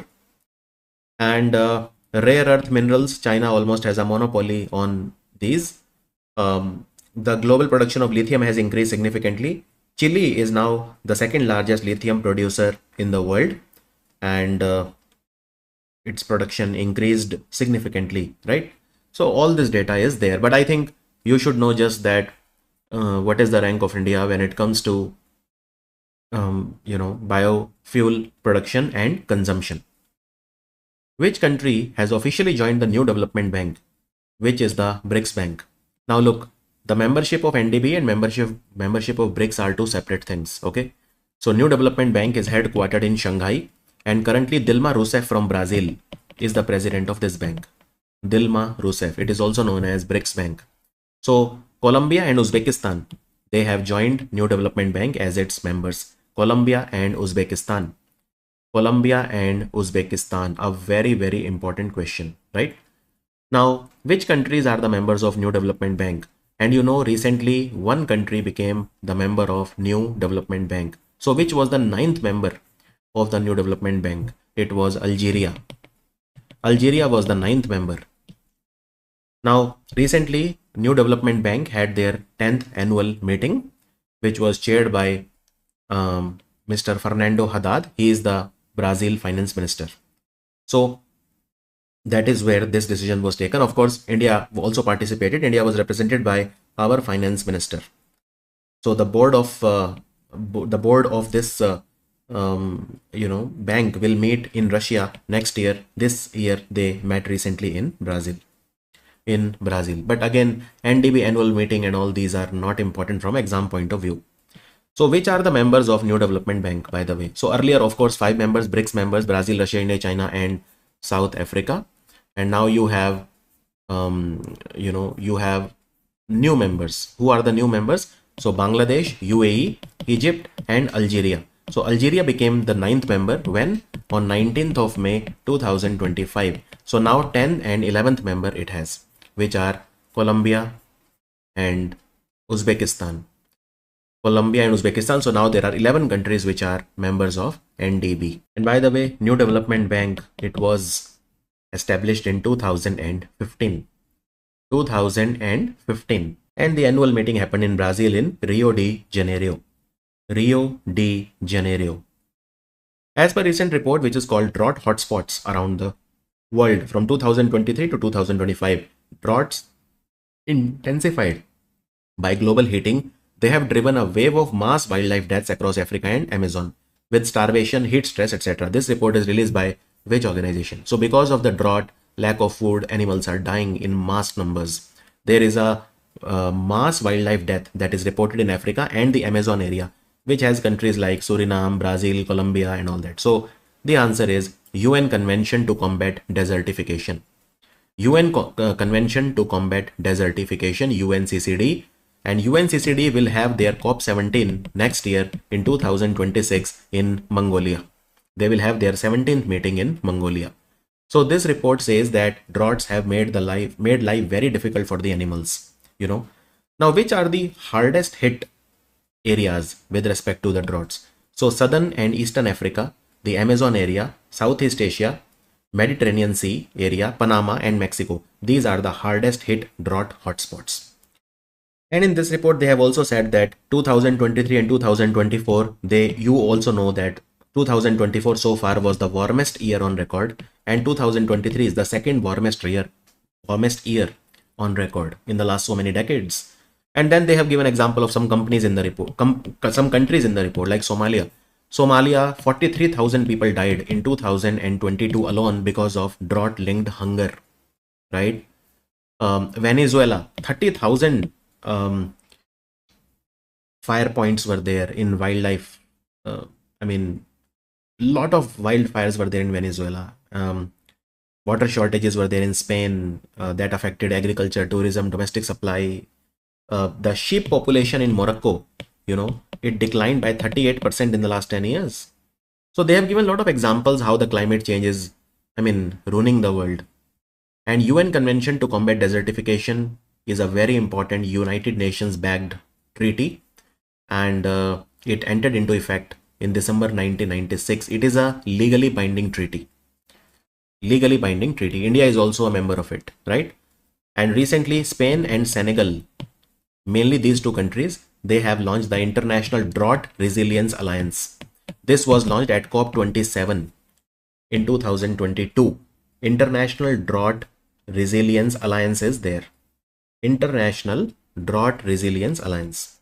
Which of the following state government has launched Sarvapalli Radhakrishnan Vidyarthi Mitra Kit scheme to provide kits to the school children? It is named after Dr. Sarvapalli Radhakrishnan. His birthday, Teachers' Day, is coming up now on 5th of September. He was the second President of India and he was the first Vice President of India. Dr. Sarvapalli Radhakrishnan. So the answer is Andhra Pradesh. Andhra Pradesh. And he was the President of India from 1962 to 1967. And he was the first Vice President of India from 1952 to 1962. He was also given the Bharat Ratna, the highest civilian award of India, in 1954. So 35 lakh school-going students in Andhra from class 1 to class 10 who are studying in government schools, they will be given these kits free of cost. Free of cost. And the Quality Council of India, they will do the checking, like whether the quality is good or not. Now, what all the things will be there in the kit? I mean, uniforms, shoes, socks, textbook, workbook, notebook, English dictionary. I mean, all these things will be there. All these things will be there inside the kit. Which state cabinet has approved the implementation of Mukhyamantri Vrindavan Gram Yojana to make the villages self-reliant in the state? This is a scheme by the government of Madhya Pradesh. Don't think that since Vrindavan is in Braj in UP, answer will be UP. No, that is why I have given the first option UP here. The answer is Madhya Pradesh. What are these Vrindavan Gram? Vrindavan Gram basically, so what they will do, I will tell you. So they will select one village from every district of Madhya Pradesh, and this village should have a minimum population of 2000 and at least 500 cattle.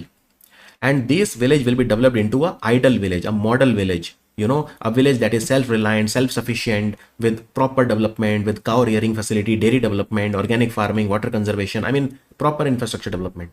So these villages will be called Vrindavan Grams. Vrindavan Grams. And let me tell you, recently, Indore Municipal Corporation, Madhya Pradesh, recently has launched a digital house address project where they are integrating it with DigiPin. DigiPin, which was launched by DigiPin is a 10-digit alphanumeric code which is launched by National Remote Sensing Center of ISRO, IIT Hyderabad and the Department of Post. Which state government has become the first state in India to integrate a model which predicts the possibility of tuberculosis deaths among patients with the existing state-wide application which screens them at diagnosis? Basically, you know, if you take the X-ray of a chest, you find out whether the person has TB or not in most cases. And then using artificial intelligence, you will be able to know whether that person has a probability of surviving or not. So if there is a person, AI says that this person is more likely to die. So we will focus more on that. So Tamil Nadu has become the first state in India. So in ill TB patient, especially the severely ill TB patient, Tamil Nadu will use artificial intelligence to see whether what is the likelihood of their death, right? So when the screening is done, the AI will tell whether the patient is likely to survive or not. And if the patient is really, really ill, then more focus will be given on that patient. And this model of prediction is developed by National Institute of Epidemiology that is located in Chennai, which works under Indian Council of Medical Research. So ICMR, National Institute of Epidemiology in Chennai, they will try to bring down the tuberculosis mortality rate in Tamil Nadu. In Tamil Nadu, right? And in Tamil Nadu, they have a mobile app also which is called SEWA, SEWA, or Severe TB Web Application. TB SEWA, Severe TB Web Application. So this predictive model will be integrated with the Tamil Nadu SEWA app. And India has a target to eliminate tuberculosis by 2025. Who has become the CEO of ICC, International Cricket Council, that is headquartered in Dubai? So it is Sanjog Gupta of India. Sanjog Gupta is the new ICC CEO and he replaces Jeff Allardyce, who was an Australian. And ICC is headquartered in Dubai. Headquartered in Dubai. Recently, which Indian ministry has launched the Kala Setu? Kala, the word Kala means art. Setu means bridge.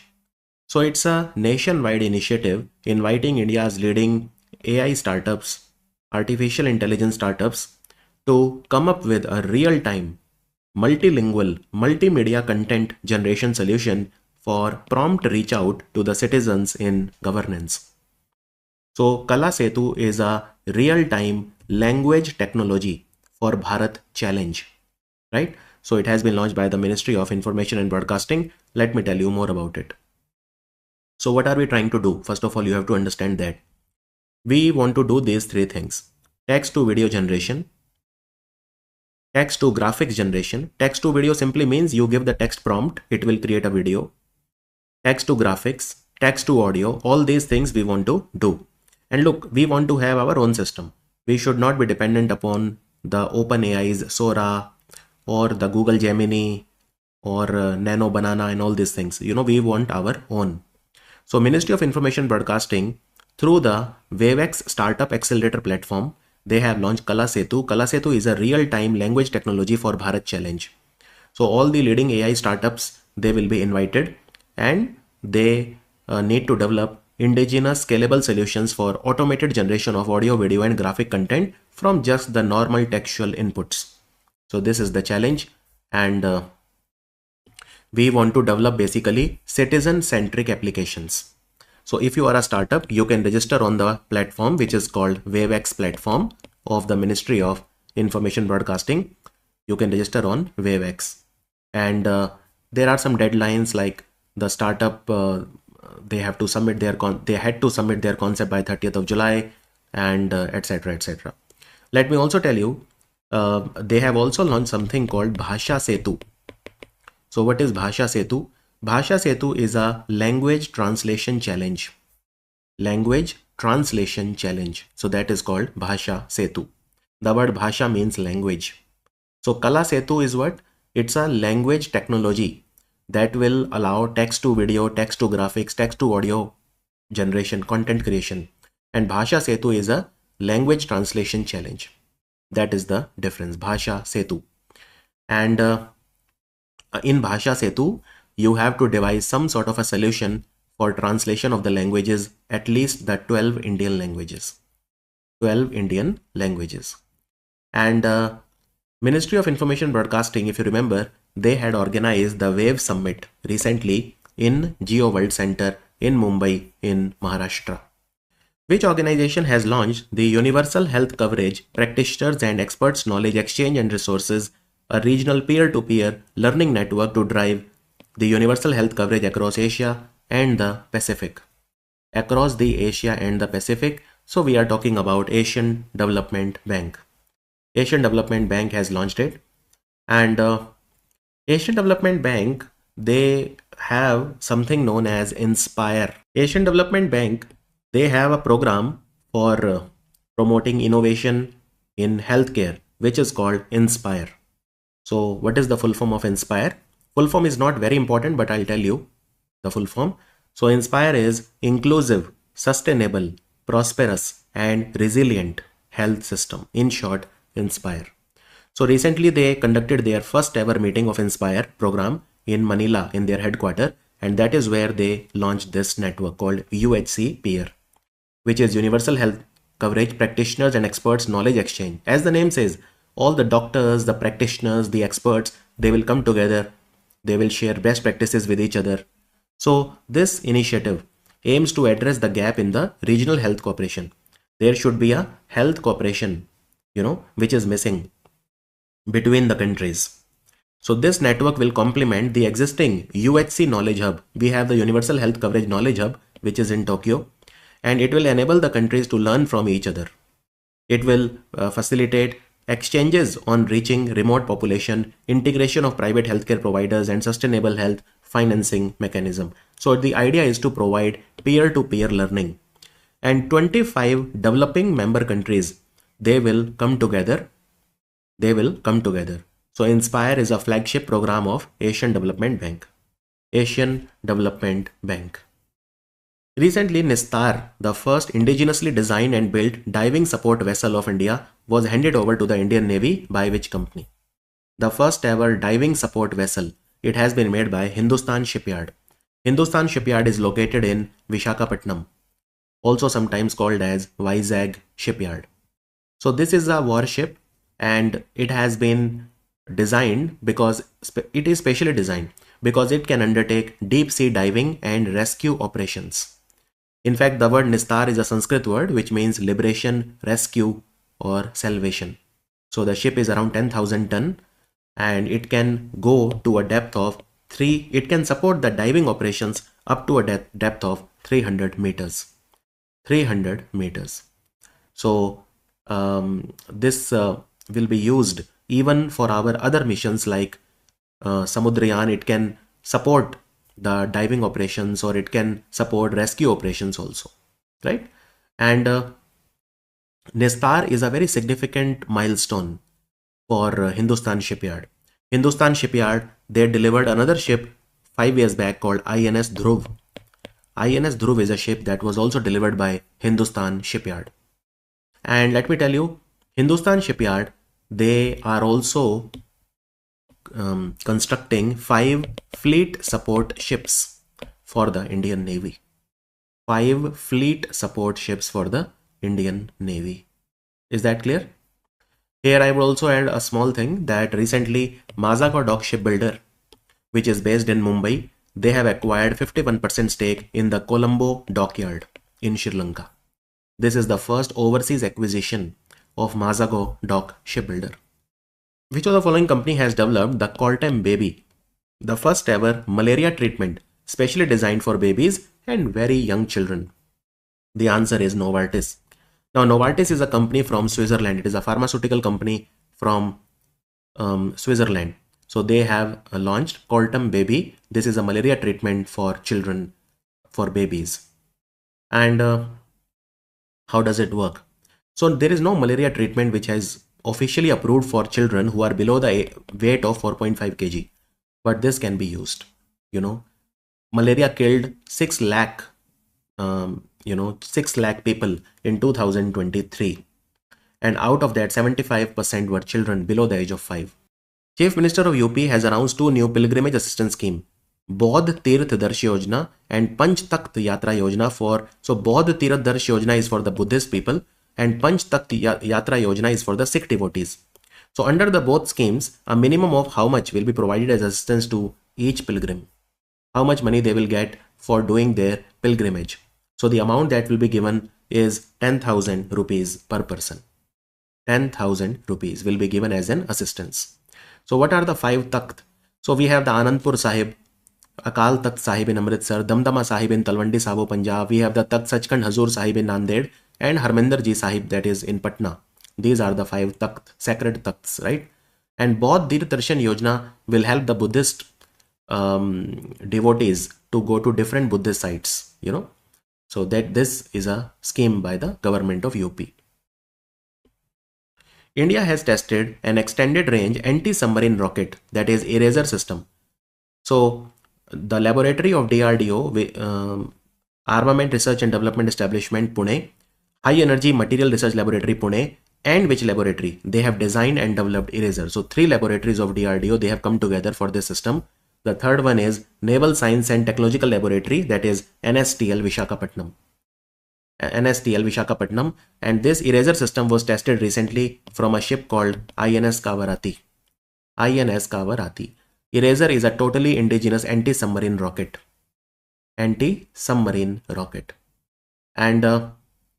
who will do the manufacturing, commercial manufacturing? Bharat Dynamics Limited and Solar Defense Company from Nagpur. Bharat Dynamics Limited is based in Hyderabad. It is a public sector company under the Ministry of Defense. Solar Defense is a private company from Nagpur. They are the commercial manufacturing partners. Who among the following has won the Super United Rapid and Blitz Croatia tournament that was held in the capital of Croatia, Zagreb? His name is Magnus Carlsen. He is from Norway. He is currently the world #1 chess player in the FIDE rankings. So he won this tournament in both the Rapid and the Blitz section.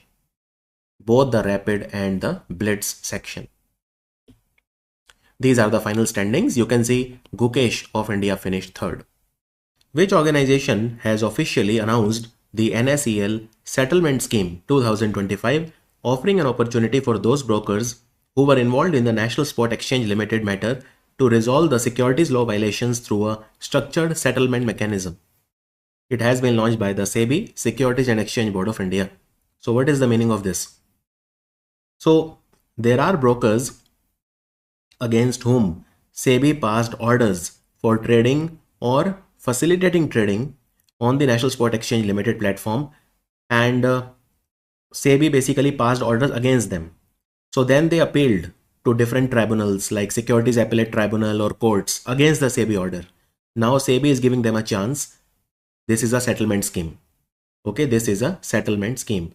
Now this scheme is for settling only the violations relating to the SEBI securities laws, right? This scheme will not be applicable to those brokers who have violated or whose names are appearing in the charge sheet filed by other organizations like Economic Offence Wing, Enforcement Directorate, Ministry of Corporate Affairs, Serious Fraud Investigation Office, or any other law enforcement agency. This is only for those who have violated, who have violations relating to the securities law under the SEBI Act, right? So SEBI has proposed the settlement scheme under the provisions of Section 15JB and Section 26 of the SEBI Act of 1992. So these brokers, they now have a chance because they have taken SEBI to court. They have appealed against the SEBI orders wherever SEBI passed orders against them. So now they can settle their dispute with SEBI. So this settlement scheme will be applicable from 25th of August to 25th of February. So roughly you can say 6 months. 6 months. Okay, you have a time of 6 months. And what is this National Spot Exchange Limited? So National Spot Exchange Limited is India's first spot exchange under the under the vision of that time's Prime Minister Manmohan Singh to have a single market for both manufactured and agriculture produce. And it is headquartered, just like any stock exchange, it is headquartered in Mumbai. It is headquartered in Mumbai. Prime Minister Modi has been conferred the highest civilian award of which country? The award is called the Grand Collar of the National Order of the Southern Cross. So this is the award given by Brazil. You can see the Brazil president, his name is Lula da Silva. So this is the 26th international honor which is given to Pradhan Mantri Modi since he became the Prime Minister in May 2014. We call it the National Order of the Southern Cross. National Order of the Southern Cross. And then there were some MOUs also that were signed between the two countries. For example, there will be cooperation in combating terrorism and organized crimes, cooperation in digital solution, renewable energy, agriculture research, mutual protection of classified information. Classified information is the secret information which is not available to the public. Then there will be collaboration in the field of intellectual property. And there were MOUs that were signed for archival cooperation, sports cooperation, cultural exchange between the two countries, defense industry cooperation, legal assistance in civil matters. So all of this. And Brazil, the country was also in news because Brazil has been declared officially by the WHO as free from foot and mouth disease without the use of vaccination. Foot and mouth disease affects animals, So the World Organization for Animal Health, which is headquartered in Paris, they declared Brazil free from foot and mouth disease without vaccination. Brazil is also, hosting the COP30 of United Nations Framework Convention on Climate Change in the city of Belém do Pará. And of course, Indian Farmer Fertilizer Cooperative IFCO, they are setting up their first nano fertilizer manufacturing plant abroad in Brazil. It will be a 7:3 joint venture between IFCO and the Brazilian company called NanoFert. 7:3 ownership structure. 70% owned by IFCO, 30% by NanoFert. So nano fertilizer plant, this is the first one set up by IFCO internationally. Right? So because of all these reasons, Brazil was in news.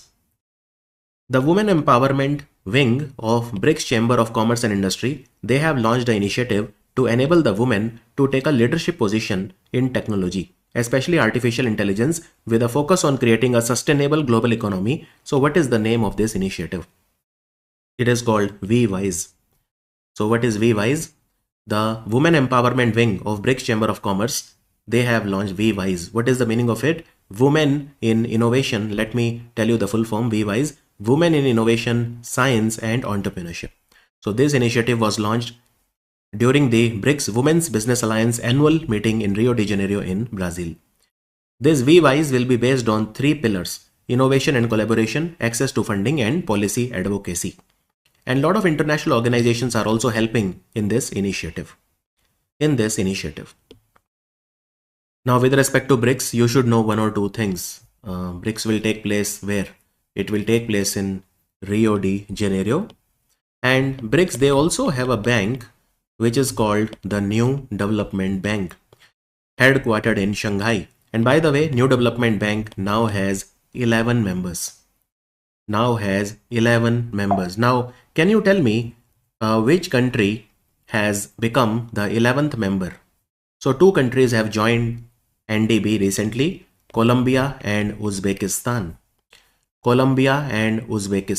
Okay, so 11 members are there now. Ninth member was Algeria. New Development Bank is chaired by Dilma Rousseff of Brazil. Dilma Rousseff, the former president of Brazil, is the president of New Development Bank. And BRICS currently has how many countries as the members?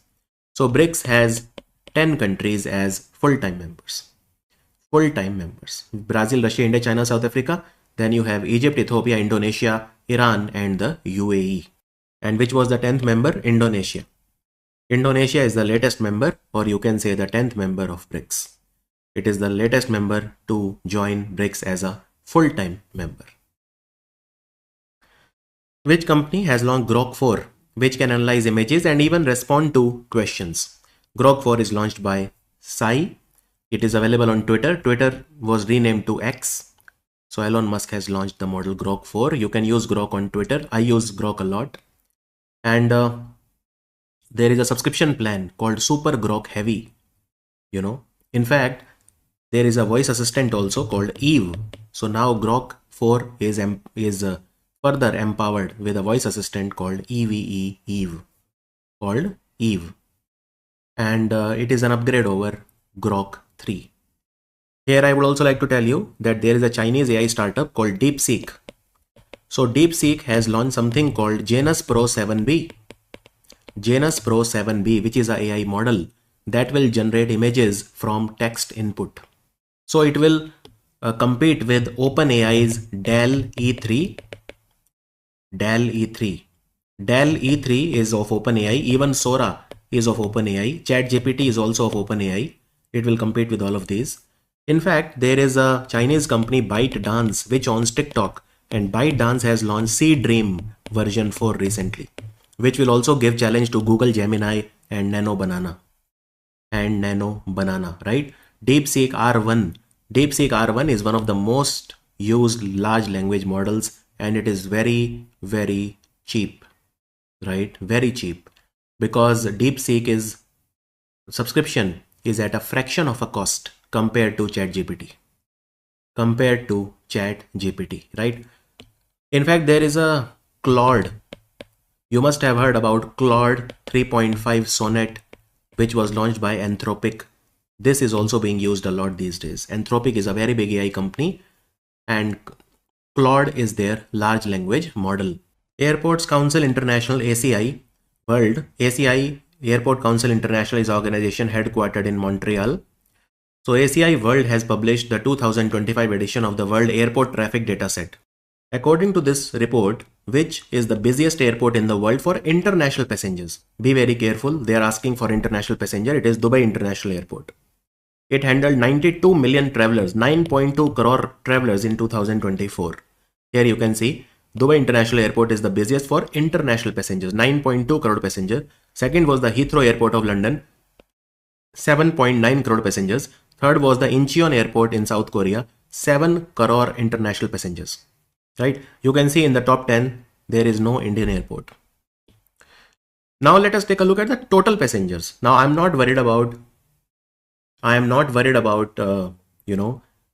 it is international, national, whatever, total passenger. So in that, it is the Atlanta Airport of USA, also called as Hartsfield-Jackson Airport, Atlanta Airport, and it was number 1. You can see for the last 4 years, it is number 1. Second busiest in terms of total passenger is Dubai Airport. So in international passenger, Dubai airport is the busiest, but total passenger, it is the second busiest. But here you can see Indira Gandhi International Airport is ranked at 9th position. 9th position. So how many passengers total? 7.7 crore passengers were handled, total passengers, by Indira Gandhi International Airport. Indira Gandhi it is the only Indian airport in the top 20 busiest. International passenger, it is Dubai, as you can see, and no Indian airport in the top 10 or even top 20. What about cargo? What about cargo? So in that, the Hong Kong airport is number 1. Shanghai airport is number 2. And again, you can see there is no Indian airport in top 20. So what is cargo? Cargo is the freight, you know. So cargo is the loaded and unloaded freight in million tons. What about the aircraft movement? The total number of aircraft movement. So in that, Atlanta again was number 1. There were 7.96 lakh aircrafts which landed and which took off. So in terms of aircraft movement, Atlanta airport was number 1. So this data was given by ACI. ACI, Airport Council International. In fact, you know, there are other organizations also which are headquartered in Montreal, like World Anti-Doping Agency, like International Air Transport Association, International Civil Aviation Organization. They are all headquartered in Montreal. All of them are headquartered in Montreal. Also recently, Air India Express became the 4th company to become a member of IATA.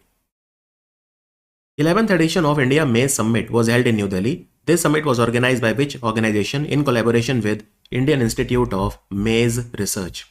Maize, you can call it corn also. And it is the FICCI, Federation of Indian Chambers of Commerce and Industry. The theme was Reimagining Maize, Innovation, Integration and Sustainability for a Resilient Future. It was organized by FICCI in collaboration with Indian Institute of Maize Research. Indian Institute of Maize Research, it works under, it is in Ludhiana. It is in Ludhiana. And this event was inaugurated by the Agriculture Minister of India, Mr. Shivraj Singh Chauhan. Now, how large is the maize industry in India? So, approximately, if you say 40 to 50 million ton of maize production is there in India currently, and our target is 86 million metric ton by 2047, right? So we want to almost double it. And currently Bihar and West Bengal, they are leading in terms of productivity.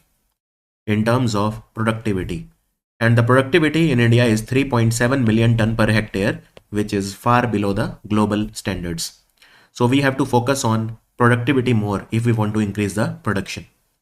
And FICCI is headquartered in New Delhi.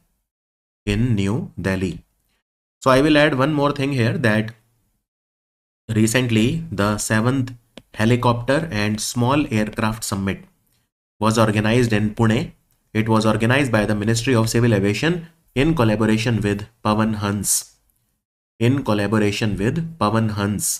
Which is a helicopter manufacturing company. Houlihan Lokey's Corporate Valuation Advisory Services team, they have issued the 2025 IPL valuation study. IPL's standalone brand value has jumped 13.8% to how much? Because of the record viewership, rising ad revenues, and good amount of investor interest. So what is the brand value of IPL currently? It is $3.9 billion. So this study was done by Houlihan Lokey, which is an American investment bank headquartered in Los Angeles, California. $3.9 billion, right? And what is the business value? So there are two different things, okay?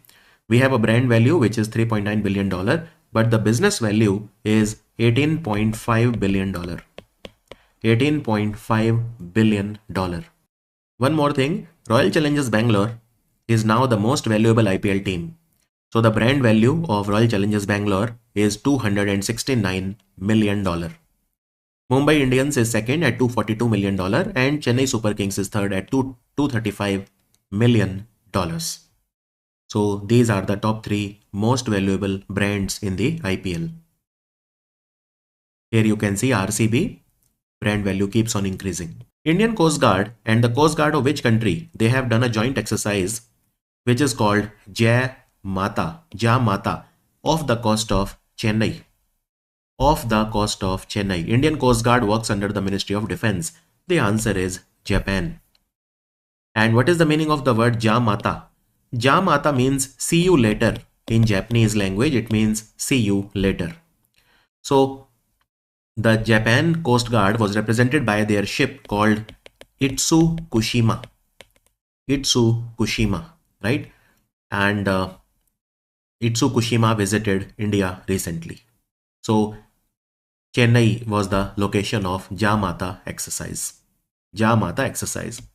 Now talking of Indian Coast Guard, they have received the first fast petrol vessel ship by the Goa Shipyard Limited, which is called Adamme. It is called Adamme. So the contract was given for 8 fast petrol vessels to Goa Shipyard. Adamme is the first one and it has been delivered to the Indian Coast Guard. Indian Coast Guard. And recently Achal is the 5th one. Its construction is ready. Achal is the 5th in the series and its construction is ready by the Goa Shipyard Limited. Now second one is called Akshar. Third one is called Amulya. Fourth one is called Akshay. And fifth one is called Achal. Twitter co-founder Jack Dorsey has released a new messaging app that doesn't require an internet connection to work. So what is the name of this app? Imagine a chatting app which does not require any internet. It is called BitChat. It is a peer-to-peer messaging app and it communicates without a centralized server or a phone network. And it is a privacy-focused messaging app. So it is available for iPhone users currently. Right? Now, which technology is used by BitChat? We call it BLE or Bluetooth Low Energy Network. Bluetooth Low Energy Mesh Network. It allows smartphones to create their localized cluster and share encrypted messages. It does not need Wi-Fi or it does not need 4G or 5G or any telecom network. It creates a localized localized internet cluster. So it creates a localized cluster. We call it Bluetooth Low Energy Mesh Network. There is no central database also. The messages are stored entirely on the user's devices and deleted after a short period. And the problem is that you can only send messages to a phone if it is within the range of 30 meters because it uses Bluetooth. So within 30 meters. We call it BitChat. As per the recent information, National Capital Region is set to become home to India's first Disneyland park, where it will be coming up. It will come up in Haryana. It will come up where in Haryana? That is the question. So it was announced recently and it will come up in Manesar in Gurugram in Haryana. So this park will increase the tourism. This park will be developed by Walt Disney Company. Look, there are only 5 Disneylands in the entire world. We have in California, in Florida, both are in USA. We have in Paris, we have in Tokyo, and we have in Hong Kong. So these are the only 5 Disneylands. So this will be the 6th Disneyland in the entire world. Walt Disney is a company headquartered in California. And Haryana government is also taking a massive jungle safari project. Jungle safari project will be where? In 2 districts of Haryana, Gurugram and Nuh, Nuh. So this is the project. And jungle safari in the Aravalli Hills. Map My India company has partnered with which organization to integrate the DigiPin platform into its Mappls app, introducing India's first comprehensive last mile digital addressing system. Now look, you know about the DigiPin, right? DigiPin is a product of National Remote Sensing Center of ISRO in collaboration with the Department of Post. Right? Digital Personal Identification Number. Now it has been integrated into the Mappls app, and therefore because Department of Post or India Post has made DigiPin, so Map My India has to partner with India Post. India Post works under the Ministry of Communication, and Map My India is a company which is based in New Delhi. So this collaboration will enable users to generate their unique 10-digit alphanumeric digital addresses within the Maples app. And let me tell you, these DigiPin, which is a 10-character alphanumeric digital address, is a 3 by 8 meter into 3 by 8 meter. This is the grid. So for every 3 by 8 meter into 3 by 8 meter, there is a different DigiPin.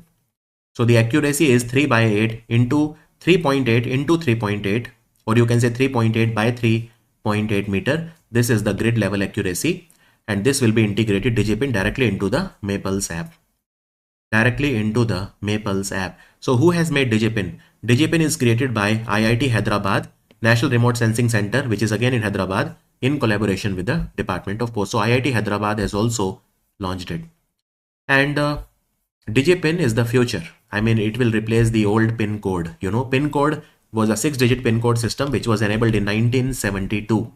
And it worked very well, but now obviously we have to move on to DigiPin. Ministry of Social Justice and Empowerment, they have requested additional funding to manage the National Overseas Scholarship Scheme for those students who are from the marginalized communities. So they can be from scheduled caste, they can be from scheduled tribe, nomadic tribe, semi-nomadic tribe.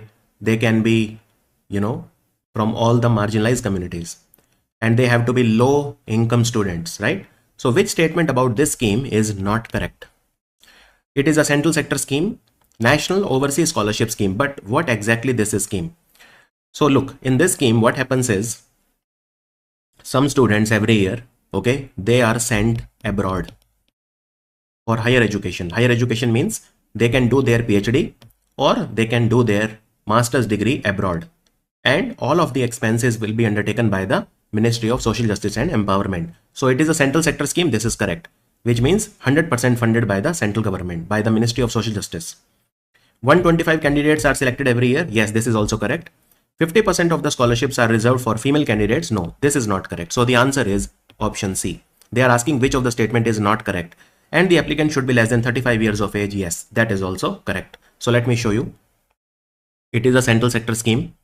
So low income students are sent abroad, 125 students every year, and they can do their master's degree or PhD. And these students can be from SC, ST, they can be from landless agriculture laborers or traditional artisan.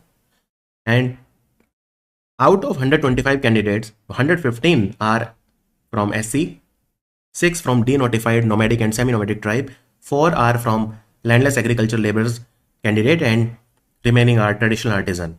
So 30% are female candidate, 30% of the seats out of 125 are female candidate, not 50%. Okay, and of course the age should be less than 35 years. Now why this scheme was in news recently, that I have made an MCQ on it, I'll tell you. So this scheme was in news recently because the Ministry of Social Justice and Empowerment is saying to the central government, to the cabinet, that please give us money. We don't have money. That is why they have selected only 106 candidates while they should be selecting 125. They have selected only 106 candidates. Okay. One more thing I will add.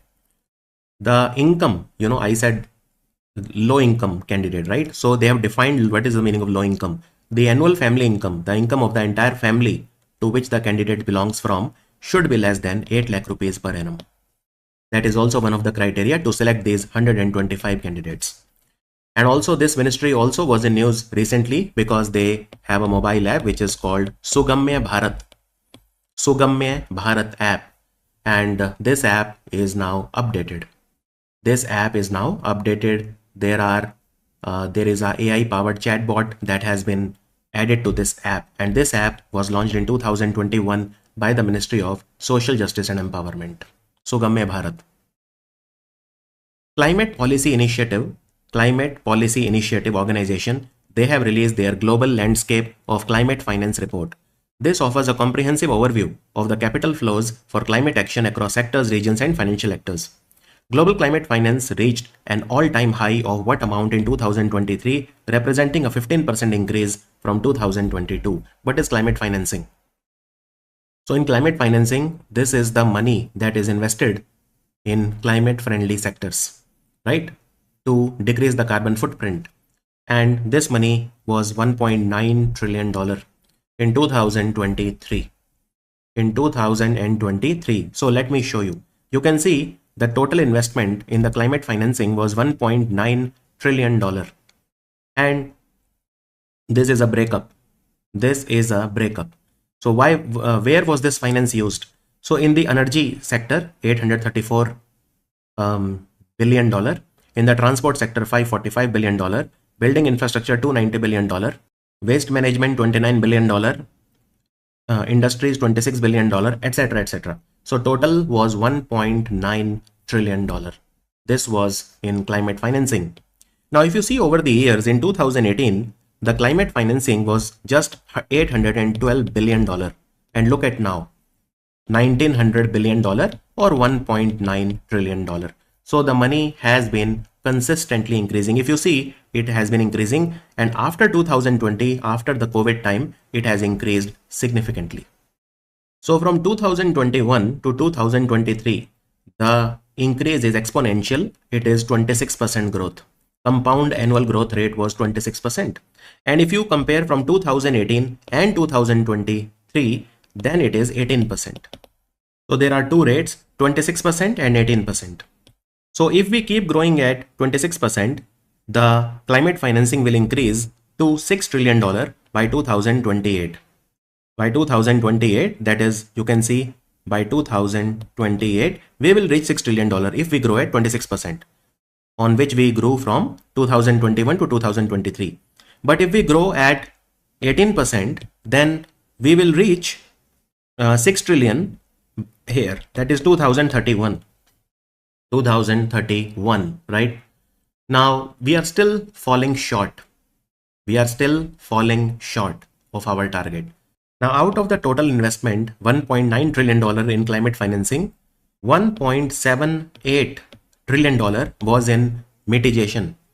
And out of that, energy systems was number one, around $834 billion, as I showed you in the chart also. And then transport sector, $545 billion. Now, out of the total investment in energy sector, you can see most of the investment was in solar sector, and the second highest was wind. So if you take into account both the onshore and the offshore wind, it is around $250 billion. So number one was solar sector, around $450 billion. Second was wind, $250 billion. And this is how the climate finance is concentrated. Most of the climate financing, if you see, is in China, $659 billion. Second highest is in Europe, $502 billion. Then we have US and Canada, $261 billion. The bad thing is that if you see investment in Africa, it is very less. In sub-Saharan Africa, it is just $47 billion. In Middle East and North Africa, MENA region, it is just $45 billion. So it is concentrated in only a handful of countries, and that is the bad part about it. As per the recently released report called Charging Ahead, Transforming India's Lithium-Ion Battery Recycling Ecosystem, India's demand for lithium-ion battery is expected to surge to how much by 2030, which will be driven mainly by electric vehicles, stationary storage system, and consumer electronics. So India is having an electric vehicle revolution now, and therefore the demand for lithium batteries will also increase. And it will increase to what figure? So it will increase to 115 gigawatt hour by 2030. So this is a report which is given by ICAEA and Accenture company. ICEA is what?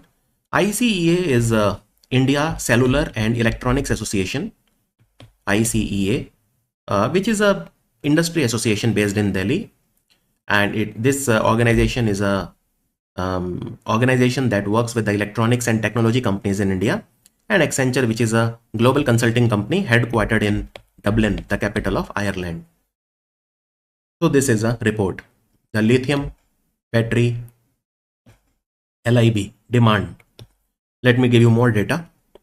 So between 2025 and 2030, these 5-6 years, India's lithium-ion battery demand will increase at 48% per year.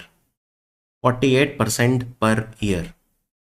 in the EV segment, 14% for stationary storage, and 3% for consumer electronics. So most of the demand will be coming from electric vehicle segment.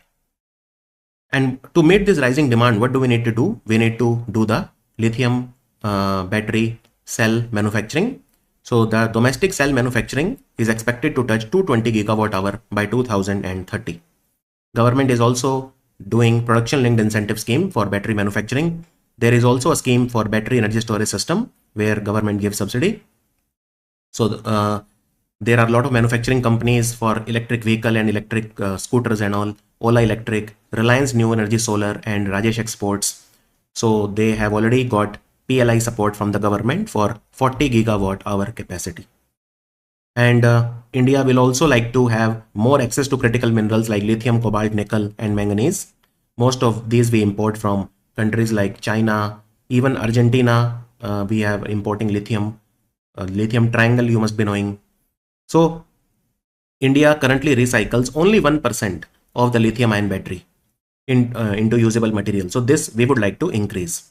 We need to have better circular economy, better recycling, and the recycling industry will become 3.5 billion industry by 2030.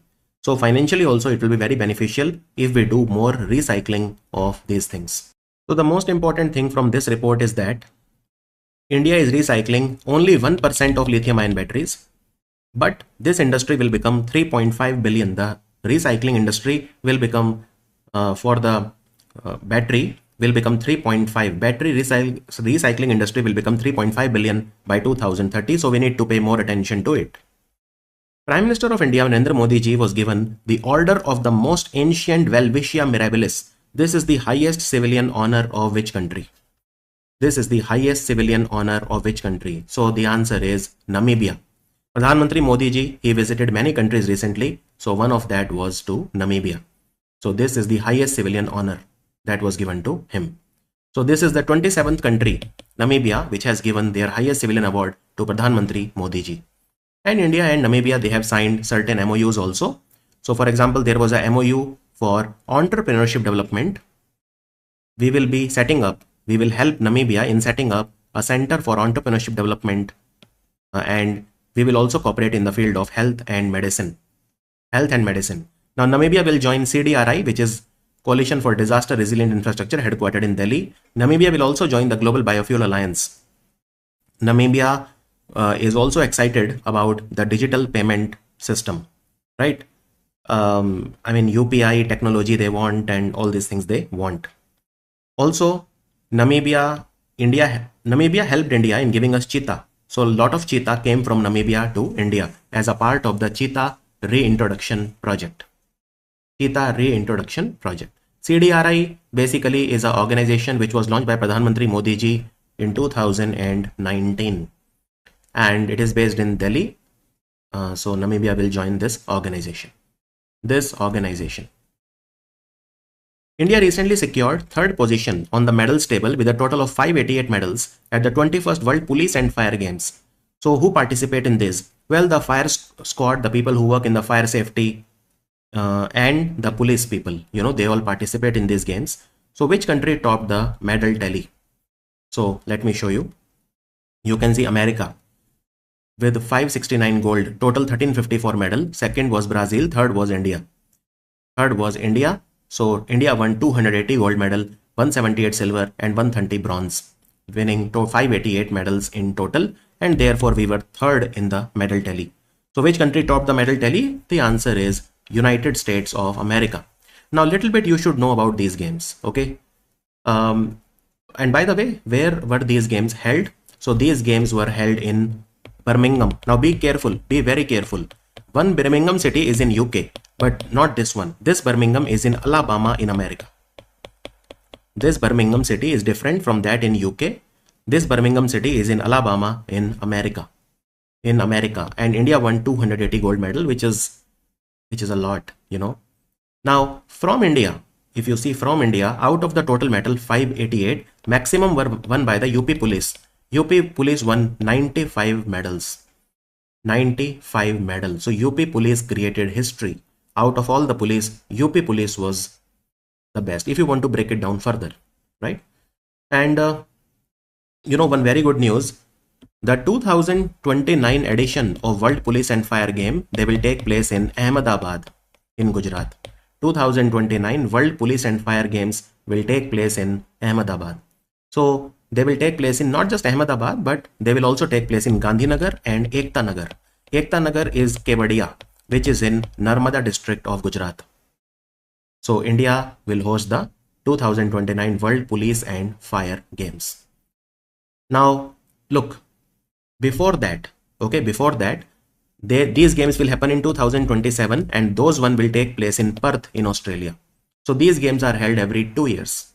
And in these games, who participate? Well, the retired person from police, fire, medical, emergency, disaster services, etc. They all participate.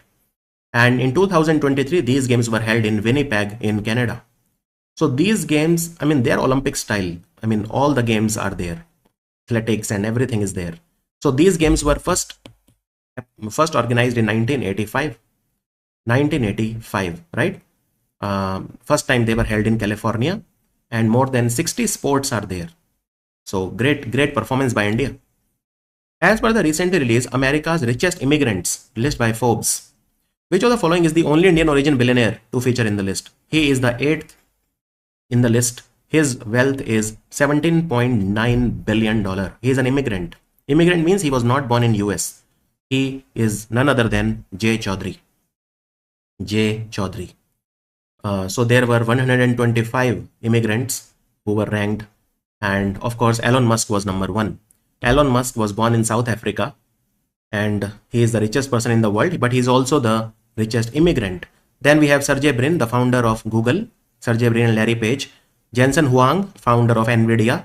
Thomas Petrify and all these people are there. Look at Jay Chaudhry. Jay Chaudhry. And his company is into security software. He was born in India. Sergey Brin was born in Russia. Jensen Huang was born in Taiwan. So Jay Chaudhry, what is the name of his company? Just in case they ask in the exam, it is called Zscaler. Zscaler, which is into security software, cyber security company. So Zscaler. I mean, great person, very inspiring person. And the best part was that out of these 125 people who were ranked in this list, highest number of people were from India. India was the number 1 source of immigrant billionaires in America. There were 12 billionaires from India. So India was number 1. You can see source of immigrant billionaires, number 1 was India with 12. And there were other Indians also. Vinod Khosla, his wealth is $9.2 billion. He is the co-founder of Sun Microsystem. He was 17th in the list. Then we have Rakesh Gangwal. We have T. Wadhwani, Rajiv Jain. We have Kavitak Shriram. We have Raj Sardana, David Paul, Nirja Sethi, Sundar Pichai, Satya Nadella, Nikesh Arora. I mean, all these people were also there. Government of Andhra, they have approved the Amravati Quantum Valley Declaration. A dedicated how much crore quantum fund and access to living lab infrastructure will support at least 20 quantum hardware and security startups in 2026 and 100 by 2030. So Quantum Valley is coming up in Andhra, where there will be a lot of startups related to quantum communication and quantum computing. And how much money they have allocated? 1000 crore. There is a 1000 crore quantum fund which they have created. This will support 20 quantum hardware minimum and security startups by 2026 and 100 quantum based startups by 2030. And where is this Quantum Valley coming up? Amravati. Amravati is the place. And a lot of investment they are expecting. So Quantum Valley will attract an investment of $500 million by 2027, 1st of Jan 2027, and minimum $1 billion of investment by 1st of Jan 2029. $1 billion by 1st January 2029. And a lot of big companies, they have already, they are setting up their campuses there. Larsen and Toubro, Tata Consultancy Service, IBM, a lot of, these companies, they have committed. And in Amravati Quantum Valley, there will also be living lab infrastructure to drive innovation. They will also set up Q-Chip IN, which is India's largest open test bed. open test bed. We call it Q-Chip-IN. It will provide end-to-end access to quantum hardware, algorithm tools, and expert support.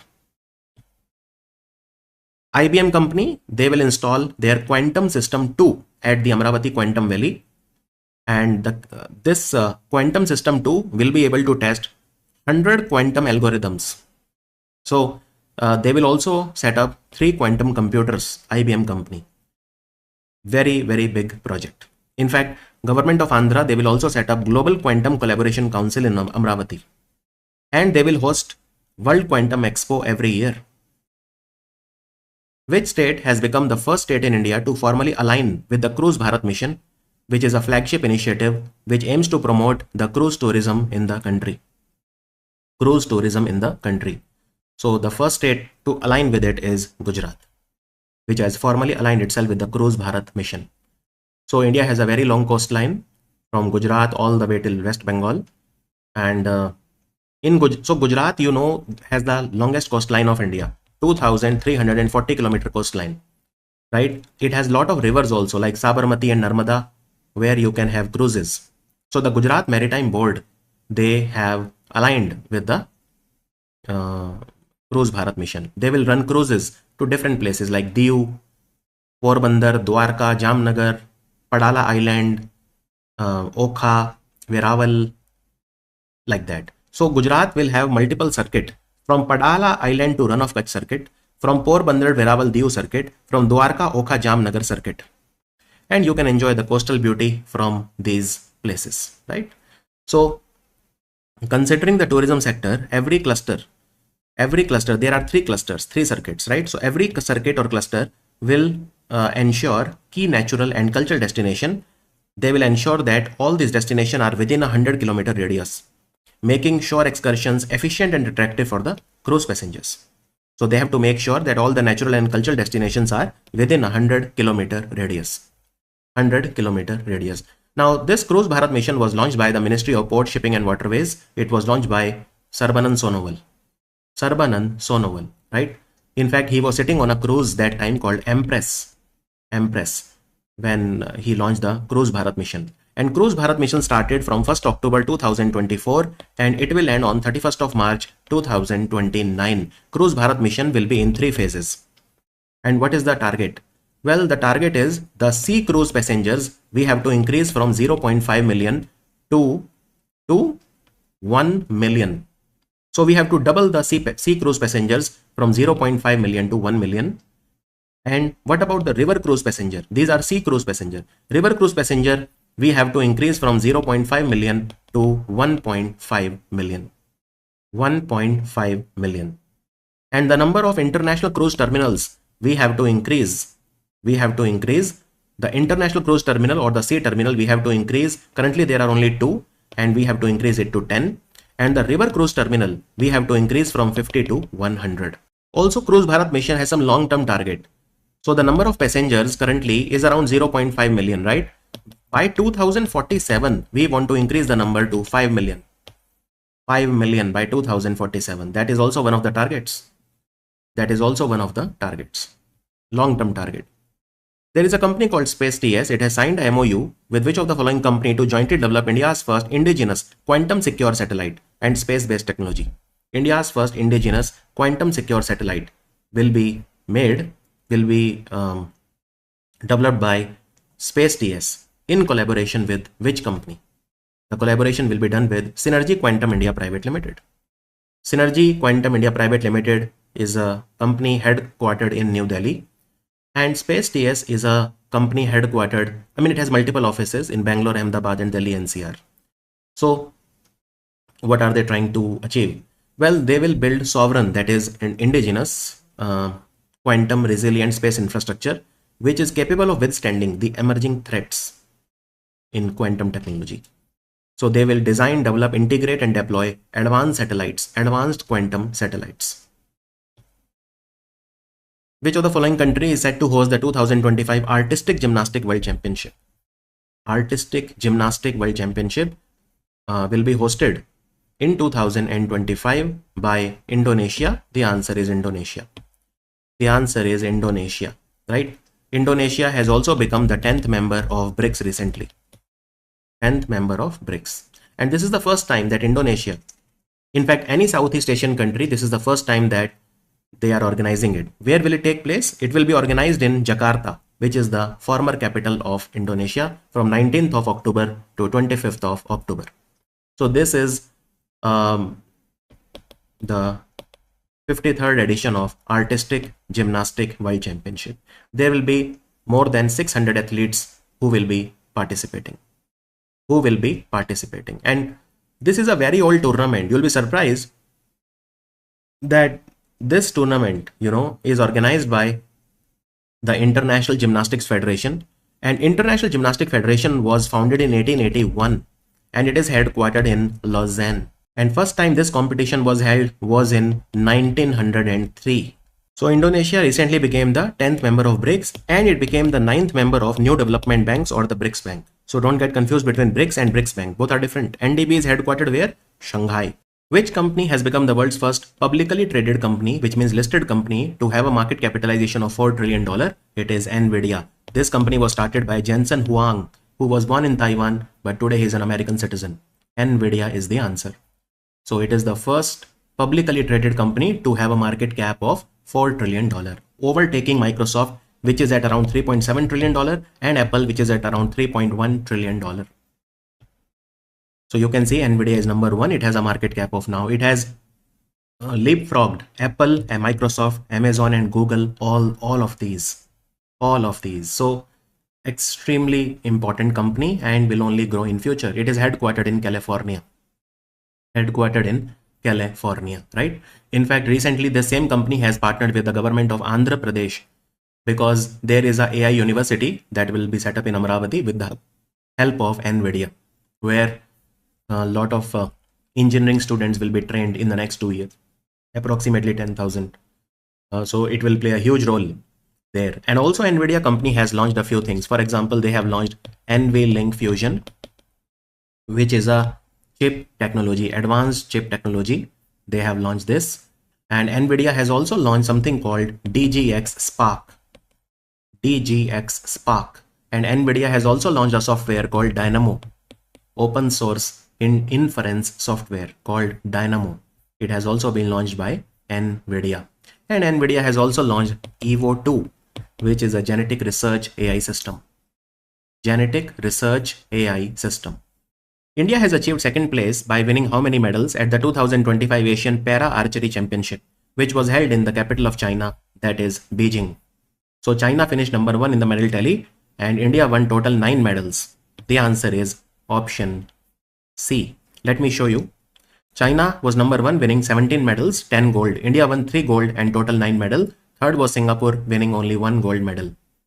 And who are the Indians who won the medal? So here are the people who represented India. Right? So Harvinder Singh, for example. Harvinder Singh, he won the gold medal. And then Sheetal Devi won the gold medal and Jyoti won the gold medal. So gold medal was won by Harvinder Singh.